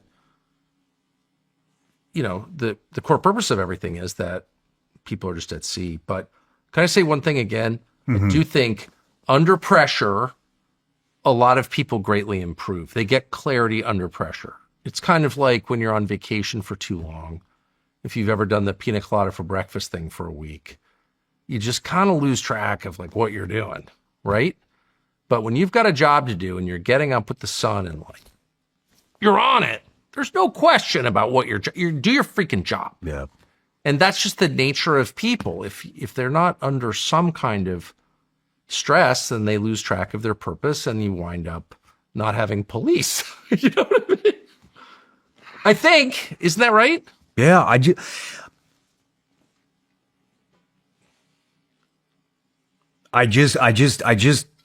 just don't understand how this shit can keep getting swept under the rug over and over and over and over. Because there's a lot of corruption, especially at the local level. I mean, you all think that everyone thinks the corruption's in Congress. Actually, no, it's in the county supervisors, the code enforcement people. Like that's the corruption that affects your life. I lived in a corrupt city most of my life, Washington, D.C., and we just ended up participating in it. And like if we ever needed something from the government, we'd just bribe somebody. And DC was great because there were no pretenses at all. No one would ever lecture you about good government. They were just like, oh, okay. And you just get whatever you want. You could just like live a normal life there if you paid for it. It wasn't even that expensive. You just had to like pay the bribe. But places like this are not like that. Like the corruption is way more subtle and hard to uproot, I think. Yeah, it's developers. Well, it's always developers. And can I just say a word about that? Is there anyone who makes your life worse than a developer for a smaller benefit to a tinier group of people? Like, who actually benefits from more dollar stores? The people who built the dollar stores, that's who benefits. And I don't know why they get to like wreck our landscape and destroy our country, build shitty buildings, make everything ugly, desecrate God's creation, and no one says anything about it. And on the Republican Party, which is almost to the point where it's just useless, and I'm going to have to oppose it because I hate them too much, but because they're such betrayers. But anyway, in the Republican Party, it's like, you a socialist? Are you from Mondani? No, not really a socialist. Just, I don't want any more dollar stores. I don't want high density housing in my neighborhood. I don't want any more fucking strip malls that nobody goes to. No more karate studios and vape shops. Like, how about no? Ooh, socialist? You don't believe in the free market because you bribed a fucking county commissioner to build more garbage? You don't even live here? Mm-hmm. In a normal society, we'd like burn your strip mall down. You can't do that here. You can't turn my women into prostitutes. Sorry, OnlyFans. and you can't destroy the landscape that I live in. No. How about no? That's not crazy, is it? No, it's not. I mean, no. And you can't take all my tax dollars and then refuse to do anything about child molestation. Like the whole reason you exist, county commissioners, is to protect my daughters from getting molested, but you won't because, like, why?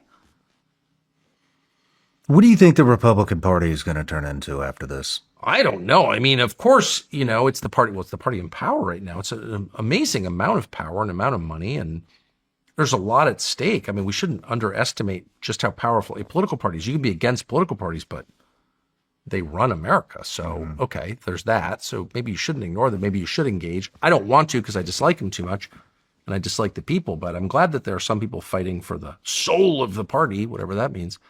Well, I know what it means. It means restating out loud why we're here. And we're here to make the country better for the people who live in it. Not for a foreign country, whatever that country is, and not for your donors, but for most people or everybody. Kind of try at least a little bit. And that is the argument right now. Does the Republican Party exist to help its voters, every voter actually, every citizen, or does it exist for some other boutique corrupt reason, like serving a foreign government, serving your donors? And I just do think that's the argument. I think that's the argument that Trump started when he ran in 2015. It was not about make America great again, which everyone is for. Who wouldn't be for that? It's about America first, which is the idea behind MAGA. America first. Just put your country first. If you're its leader, you don't have to put America first. You're just a citizen. But if you're running the country, you have a moral obligation to put its citizens before all others. It's not a controversial idea. It's the only idea. But there are an awful lot of Republican leaders. Every Republican voter pretty much agrees with that. But Republican leaders are, and not just elected leaders, but though certainly them, but like the whole constellation of nonprofits and publications, and we're conservative, and like, okay, you can call yourself whatever you want, but what does that mean? And now we're getting to the definitional part of the argument. What are you talking about? Make America great again. How? What are your priorities? Shut up! And they're screaming because they've been exposed as liars. And everybody knows they're liars. And by the way, that's the Fuentes. That's the actual Fuentes message. I'm not an expert on Fuentes. Okay, I interviewed him. But from what I could tell, he is angry because he feels that the conservative establishment, Ben Shapiro all the way up to some idiot Republican senator, all of them are telling the same lie. We're on your side, but they're not. There's nothing more legitimate than that. That is true. I would know. I've been involved for 40 years. I know every single person. That's true. They're corrupt. They don't care that much or enough or at all about you. And they have an obligation to. So that's the debate underway. And everyone on the other side would love to make it about, why do you hate the Jews? Well, I don't hate the Jews. It's not about the Jews, whatever that is. It's about the country. And so I'm fervently hoping that the America First people win. I think they will. Have you ever been around Republican donors? Have I been around Republican donors? We probably never met a Republican donor. Oh, I'm sure I have, but I don't know. I mean, they're not all bad. Some nice people, but in general, if Trump voters knew who was paying for everything, they'd be like, wait, I have nothing in common with you at all. And now I think they're starting to figure that out. Oh, it sure seems like that. I mean, what do you think, the Gen Zers are definitely not responding to the traditional bullshit. I mean, you had mentioned that that Nick Fuentes they are gravitating towards that. Then you got, the other side, Memdani, just won mayor of New York. I mean, what in your mind, what do you think? They're branches 10, of the same 20 tree. years from now, what does it look like? I mean, look, does it look the same? I feel weird speaking for people 30 years younger than me or more. What do I know? But I have actually made an intensive, longitudinal, good faith effort to find out because I matter. Plus, I've got a ton of kids in that age range. And my impression right now is that, of course, they're enraged. Both sides are enraged by people serving Israel. What? Stop with the Israel. Be quiet. Nobody cares about Israel. Just shut up about Israel. But I don't think it's primarily about Israel. I really don't. I don't think people care that much. I know I don't care at all about Israel. I really think it's about economics. I really do. I think that's what Mamdani and Fuentes have in common. And there are a bunch of people who want to pretend it's about ethnic hate or even about foreign policy. I don't believe that. I don't think the evidence shows that. I think what they're really mad about is the lack of opportunity, economic opportunity that they know they're facing. And then if you look at the debt loads, that's what I look at. Like how much debt does the average 30-year-old have and who does he owe it to? And it's overwhelming. It's like unbelievable. I had 10 grand on a credit card once. I mean, I literally couldn't sleep over it because that was weird. 25 years ago, 10 grand. I just didn't make enough money. I had to get another job. It was fine. But debt is the problem for young people. And what's so infuriating and alienating is that both parties are completely on the side of the lenders and not the debtors. And in fact, it's a symbiotic relationship. There is no borrowing without lending and vice versa. They are engaged in this dance, and ultimately one is basically exploiting the other. That's just a fact. And no one will acknowledge that. So the Democratic Party is like, well, everyone has too much student loan debt. Well, so who's benefiting from student loan? Well, the student loan lenders are benefiting, of course, but so are the colleges. They're being subsidized for like garbage. It's garbage, right? They're getting rich from these student loans. The colleges are, and their administrators, and then so are the lenders. But the Democrats are like, well, so because of this, we're going to get rid of student loan debt, but taxpayers are going to pay for it. Really? So you spend your life trying to pay your kids' college tuition. It gets super expensive because the lenders and the colleges are getting rich, and then you have to pay for other people's college. Like, what? And the Republicans are just like, shut up, pay your debts. It's your fault, which is partly true. You accrue a lot of debt. You shouldn't have. On the other hand, it's not just you at fault. So here's the analogy that always occurs to me that I never hear anyone use, which is drug addiction. So you got the drug addict, and we disapprove of drug addiction. Of course we do, you fucking drug addict. But ultimately, we don't punish the drug addict as harshly as we punish the person who sells them the drugs, do we? Who's worse, the addict or the dealer? Obviously the dealer. Look at the penalties. Look at the moral outrage. Are we mad at Pablo Escobar or some guy dying of a drug OD in Central Park? It's not even close. Pablo Escobar is the root of the problem. He's the one getting rich from the addict's misery. Well, I have no idea why we don't assume the same posture toward debt. Yeah, the kid shouldn't be, 50 grand in hock to a credit card company, but what about the credit card company? They have no role in this? They sent this kid a credit card offer in college when he's 23. They're letting him buy DoorDash on credit, which is very common now. Buy now, pay later, that's debt. It's disguised, no interest, but there are late fees. It's debt. And it's debt slavery, and they're enslaved by it. But the slave master never gets blamed, only the slave? Tell me how that works. That is totally illegitimate. It's immoral. And it's on us as adults. I mean, I have no debt. That's rule one, no debt. I won't buy. I can't afford it. I'm not buying that. Not because I'm a virtuous person, because I'm so afraid of debt, because I know that it means no freedom. I'm indebted. I'm literally indebted. I'm not free. And no one ever says that. Anyone who says it is like, shut up, socialist. But even the socialists aren't saying it. That's what blows my freaking mind. That's when you know it is a real conspiracy. You talk to the DSA kids. Oh, I'm so radical. I'm DSA. Whites are bad. I'm pro-trans. That's not radical, dude. That's just fucking stupid. You want to challenge power? Why don't you criticize the banks once in a while? What? All they want to talk about is race and gender. Where's the real power? In white supremacy when whites are dying off? It's not a white supremacy, son. It's at Citibank and JP Morgan. You didn't know that?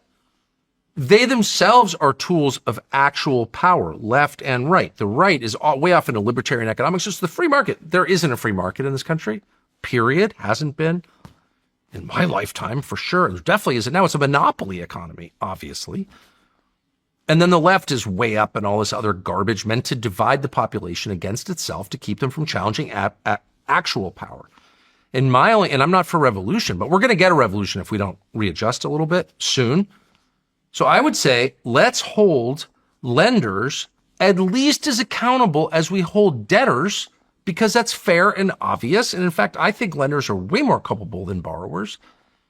And let's take a good look at the interest rates. No society has ever allowed usury at the scale that we do. Oh, shut up. You can't talk about usury. Why? Because you're benefiting from it? Fuck you. I'm not afraid of you. Like, are you? No.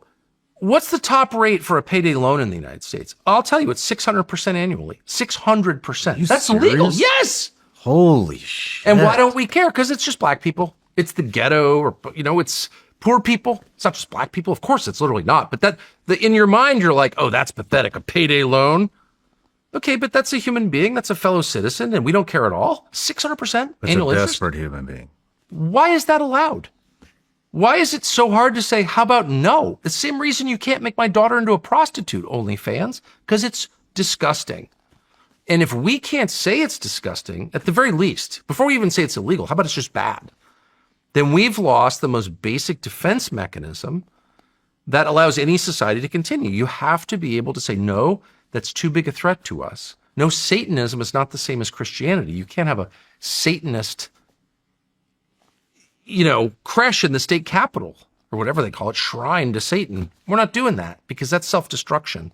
That's suicide disguised as freedom. So anyway, we just lost the ability to recognize the true threats to ourselves and our children and our grandchildren and our nation. And one of the greatest threats, you could argue it, but definitely one of the greatest threats is debt. And people are getting rich from debt. I know them personally, and so do you. We call it finance. That's the name of it, finance. What does finance mean? It's loaning money to people at interest. There's a place for that. I don't think that it's inherently evil to loan money to people. I've loaned money to 1 million people personally. I never get it back, but whatever. Anyway, the point is, it's not inherently evil, but the details matter. At what rate? Who are you loaning it to? What are the terms? There has to be some boundary, or else it's just pure exploitation of your fellow human beings, your fellow citizens. And rather than rein it in, we celebrate the people who do it. And we wind up with the entire economy is based on what? Finance and real estate. And neither one is a productive industry. One is loaning money at interest and the other is just reselling dirt. Okay, that is not going to last. That's not, and then tech. I complain about tech a lot. I'm worried about the implications of emerging technologies. Obviously I've talked about a lot. But the idea of tech, building something new, creating something, of course, that's what we're supposed to do as people, make something new. So that's like inherently more legitimate. Real estate and finance are components of a healthy economy. If you find that they are the economy, you're going to get what you deserve, dude. And nobody is saying that. I don't know why. Well, I do know why, because the real estate and finance lobbies are way more powerful than the normal person lobby, which doesn't exist. But young people, anyway, I'm far afield, but the point is young people are being destroyed economically, and they have no opportunity. They're being disrespected and lectured and given a whole pharmacopoeia of every kind of drug to keep them passive so they don't foment a revolution, so they stay in their little cages, which is sinister. It's lethal. It's homicidal, actually. It kills the spirit at very least. But not just that. They can't own anything. And the idea that you're going to roll out with a straight face a 50-year mortgage, which is literally the opposite of what we need. Who benefits from a 50-year mortgage? Well, the guy collecting 50 years of interest. Who loses in that deal? The guy who doesn't own his house. He's a renter for 50 years. I don't know, man.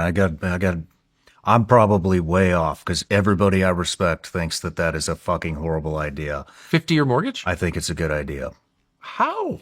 Because I don't know anybody that has held onto their home for 30 years and paid it all down. I think that let's this county, for example, real estate prices have gone through the fucking roof. A lot of people can't afford to live here anymore. I think that you can build wealth through real estate. I think you could use the 50-year mortgage to get yourself into a market that's appreciating at a rapid pace, start to build your wealth, sell that, take the equity with you and build it that way. There's no question you could do that. That's just how I think. So and so I think it's a good thing that 50-year mortgages are here because it gets the payment down. It gets people to be able to afford a home. Yeah, if they pay it for 50 years, they're going to lose their fucking ass. But if they play their cards right and they actually study, and if they play their cards right, then they can get in, they can gain the equity. They'll gain a lot more equity in certain markets than they will pay in interest, and then they can get the fuck out and roll that into something else that's actually affordable. There's absolutely no question that people can parlay credit into real money. There's no doubt about that. And I know a million people who've done it, and every real estate investor does that. That's what they do. And they're good at it. I would just say two things that make me concerned, very concerned about it. One is that's a very sophisticated game, actually. It is. To be, to take leverage and turn it into actual wealth. Like you got to know what you're doing. It's beyond my reach. Mentally, I'm not smart enough to do that. I'd be afraid to play with that. A. B, I think the value of a home is the ownership of it. Like that's why it's better than renting, because of the psychological rewards and because it reorients your thinking toward permanence. And like, I own a piece of this. Like owning a piece of dirt is just psychologically a completely different experience than not owning it. It vests you in the country. You have something to defend. This is mine. It's not much, but I own it. You can't take it away from me, and I will take a stand on its behalf. Okay. And I know in my own life, so I don't think I didn't actually own a home. I bought a house at like 24, 23, 24, because it was a different world. Bought a super cheap house on credit with a mortgage. And I've owned houses ever since then. So like a long time, over 35 years. But I didn't actually own a house until I was like in my late 40s. And I signed a new deal with Fox. And I was like, I'm going to pay off the mortgage. And I called my smartest friend who's like, that's so stupid. You know the tax advantages in mortgage interest? And of course I knew that because I had a mortgage my whole life. And I was like, I don't care. So you're going to lose $50,000 a year just by owning it. And I was like, so that means the system is set up to penalize me for not being in debt? I have to pay for the privilege of not being in debt to a bank? Who's writing these laws? The banks. But I did it anyway because I'm a lunatic and I'm like, I don't care. All I care about is the psychological benefit. And the psychological benefit was so much more profound than I ever anticipated to owning the house. Even though I still had steep property taxes, you don't own anything in this country because you always owe somebody something. And if you stop paying them, they take it away from you. So that's not actual ownership, but it was a lot closer to ownership. And oh my gosh, I was just like, that's when I really went crazy when I owned it. I was like, come and take it, bitch. I'd pay $50,000 just for the peace of mind. 100%. And not just the peace of mind, but like the swelling of power. I felt like this, and it, not even an impressive house really, but I was like, this is my house. I don't pay anybody. Of course I was paying trillions in property taxes to the stupid corrupt DC government. So it was kind of a fake, it was a facade, but it was still real to me. I just feel like getting out of debt was the biggest psychological change that ever happened to me, really. It's like, I'm my own man. I own my house. Maybe I think small, okay? That's why I'm not in business. But it made a big difference. It was. That's when I started like telling the truth so much they fired me. I paid off my mortgage. It's like, yeah, I have no mortgage. What are you going to do about it? Fire me? Yeah. I don't know. I don't think it's the best answer, the 50-year mortgage. I would rather them just lower the fucking interest rates. But what if the bottom drops out, the real estate markets? I mean, I think long-term real estate, I mean, obviously that's all I do is, I like real estate, so I buy real estate. But, it's cyclical. So like there are times when, it just happened to me actually on something. But anyway, in the last year, the value goes down sometimes. It's not just up. So like if you've got a 50-year note, like, I don't know, you could be more underwater than we already are. Definitely could be. Yeah. I mean, that's happened to me. I didn't have to sell, but I mean, I've definitely owned houses where I owed more than the house was worth. not a great feeling. You don't really feel like this is an ownership society when you couldn't sell the house for the amount that you owe on it. Yeah. Feels a little precarious, though I will say it does drive you to work harder. That's for damn sure. Well, what do you got coming up, Tucker? I know we got to wrap it up soon because you got a dinner to Man, get to. I talk too much. Are you coming up? I don't know. You know, some kind of How's your new documentary? meeting with destiny. Well, we just did a documentary on Thomas Crooks, which I thought was really, really interesting and very unsatisfactory in the responses we got from the FBI. So I'm really concerned about the FBI. I'll just say that.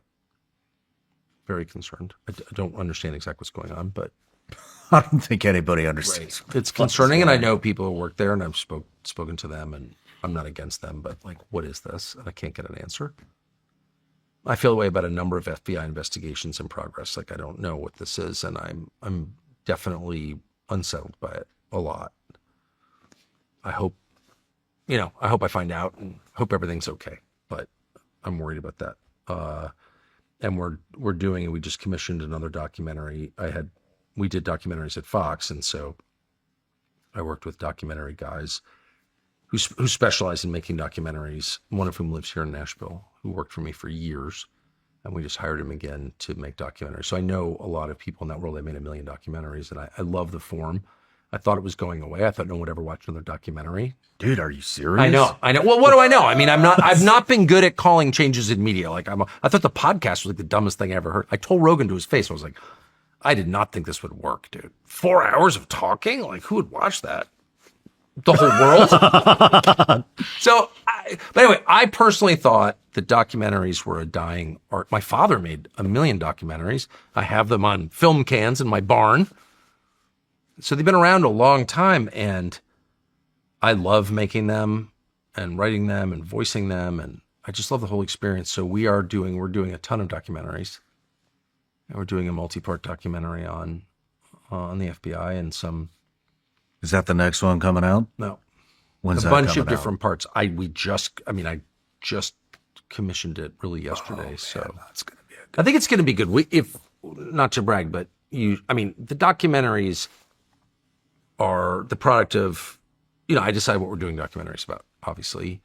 I'm involved in the documentaries, but if I'm being honest, and the Crooks thing, I got that material on Crooks myself and brought that to our guys. But really, we have a couple people, a guy called Charles Cougar, Scooter Downey. I mean, these guys are like, I could never do what they do. They're so freaking good. It's incredible. And Charlie Cougar especially is like one of the most talented people who I've worked with for 10 years at least, is one of the smartest people I've ever met, way smarter than I am. So it's such a thrill to watch that. So Do you pick the subject matter? Yeah, I picked, of course. I picked the subject, and I used to write the documentaries. Like when I was at Fox, I always wrote the documentary. I'm a writer, so I wrote all the documentaries. But he's so good that the Crooks documentary, which we just did, and I voiced it. I do the voiceover and sit in my barn. We have a family library in our barn. I sit in the library and voice it. And he brought it to me. We had talked a lot about it, and I brought him the material, and then he followed up on it.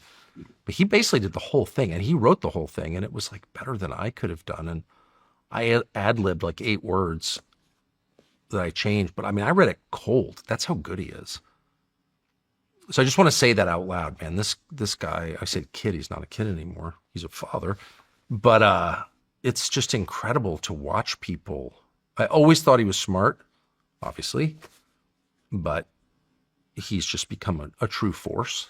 I don't think his name is known by anybody. He probably doesn't want it known. I probably shouldn't have said his name, but he's an amazing person. So is Scooter Downey, this other guy. So, and a wonderful guy too. So, yeah, I'm super psyched. It's nice. I will say one thing about getting older, the bad part's taking a leak in the middle of the night, but the good part is you end up knowing who the good people are. Like I've worked at every network. You show up at these networks and it's like you have all this big staff. You have no idea who's honest, who's a liar, who's talented, who's not, who cares, who doesn't. Like you just don't know anything. And then after a while, over years, and move from this place to that place, like you really identify some of the most impressive people in the world. It's just absolutely crazy. Like the people we have working for us now, every single person I would have stay at my house, and most of them have, and every single person I would trust with my checking account. I mean, there's every single person I believe, every single person is a good person.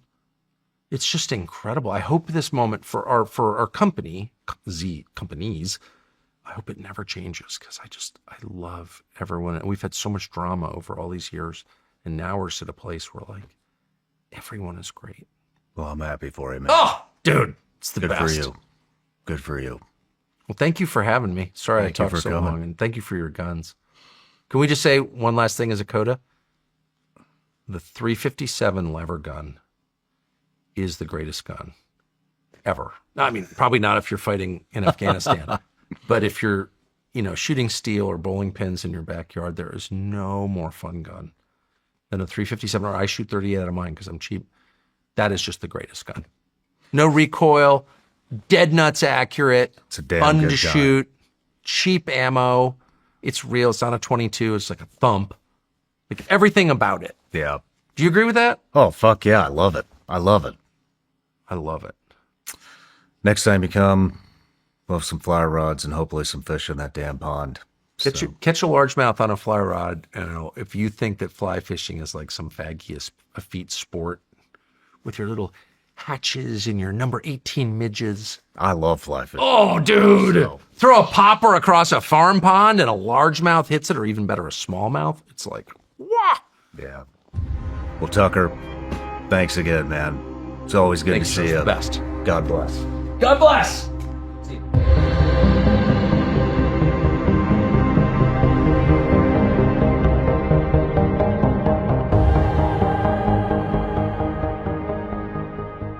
No matter where you're watching Sean Ryan Show from, if you get anything out of this, please like, comment, subscribe, and most importantly, share this everywhere you possibly can. And if you're feeling extra generous, please leave us a review on Apple and Spotify podcasts.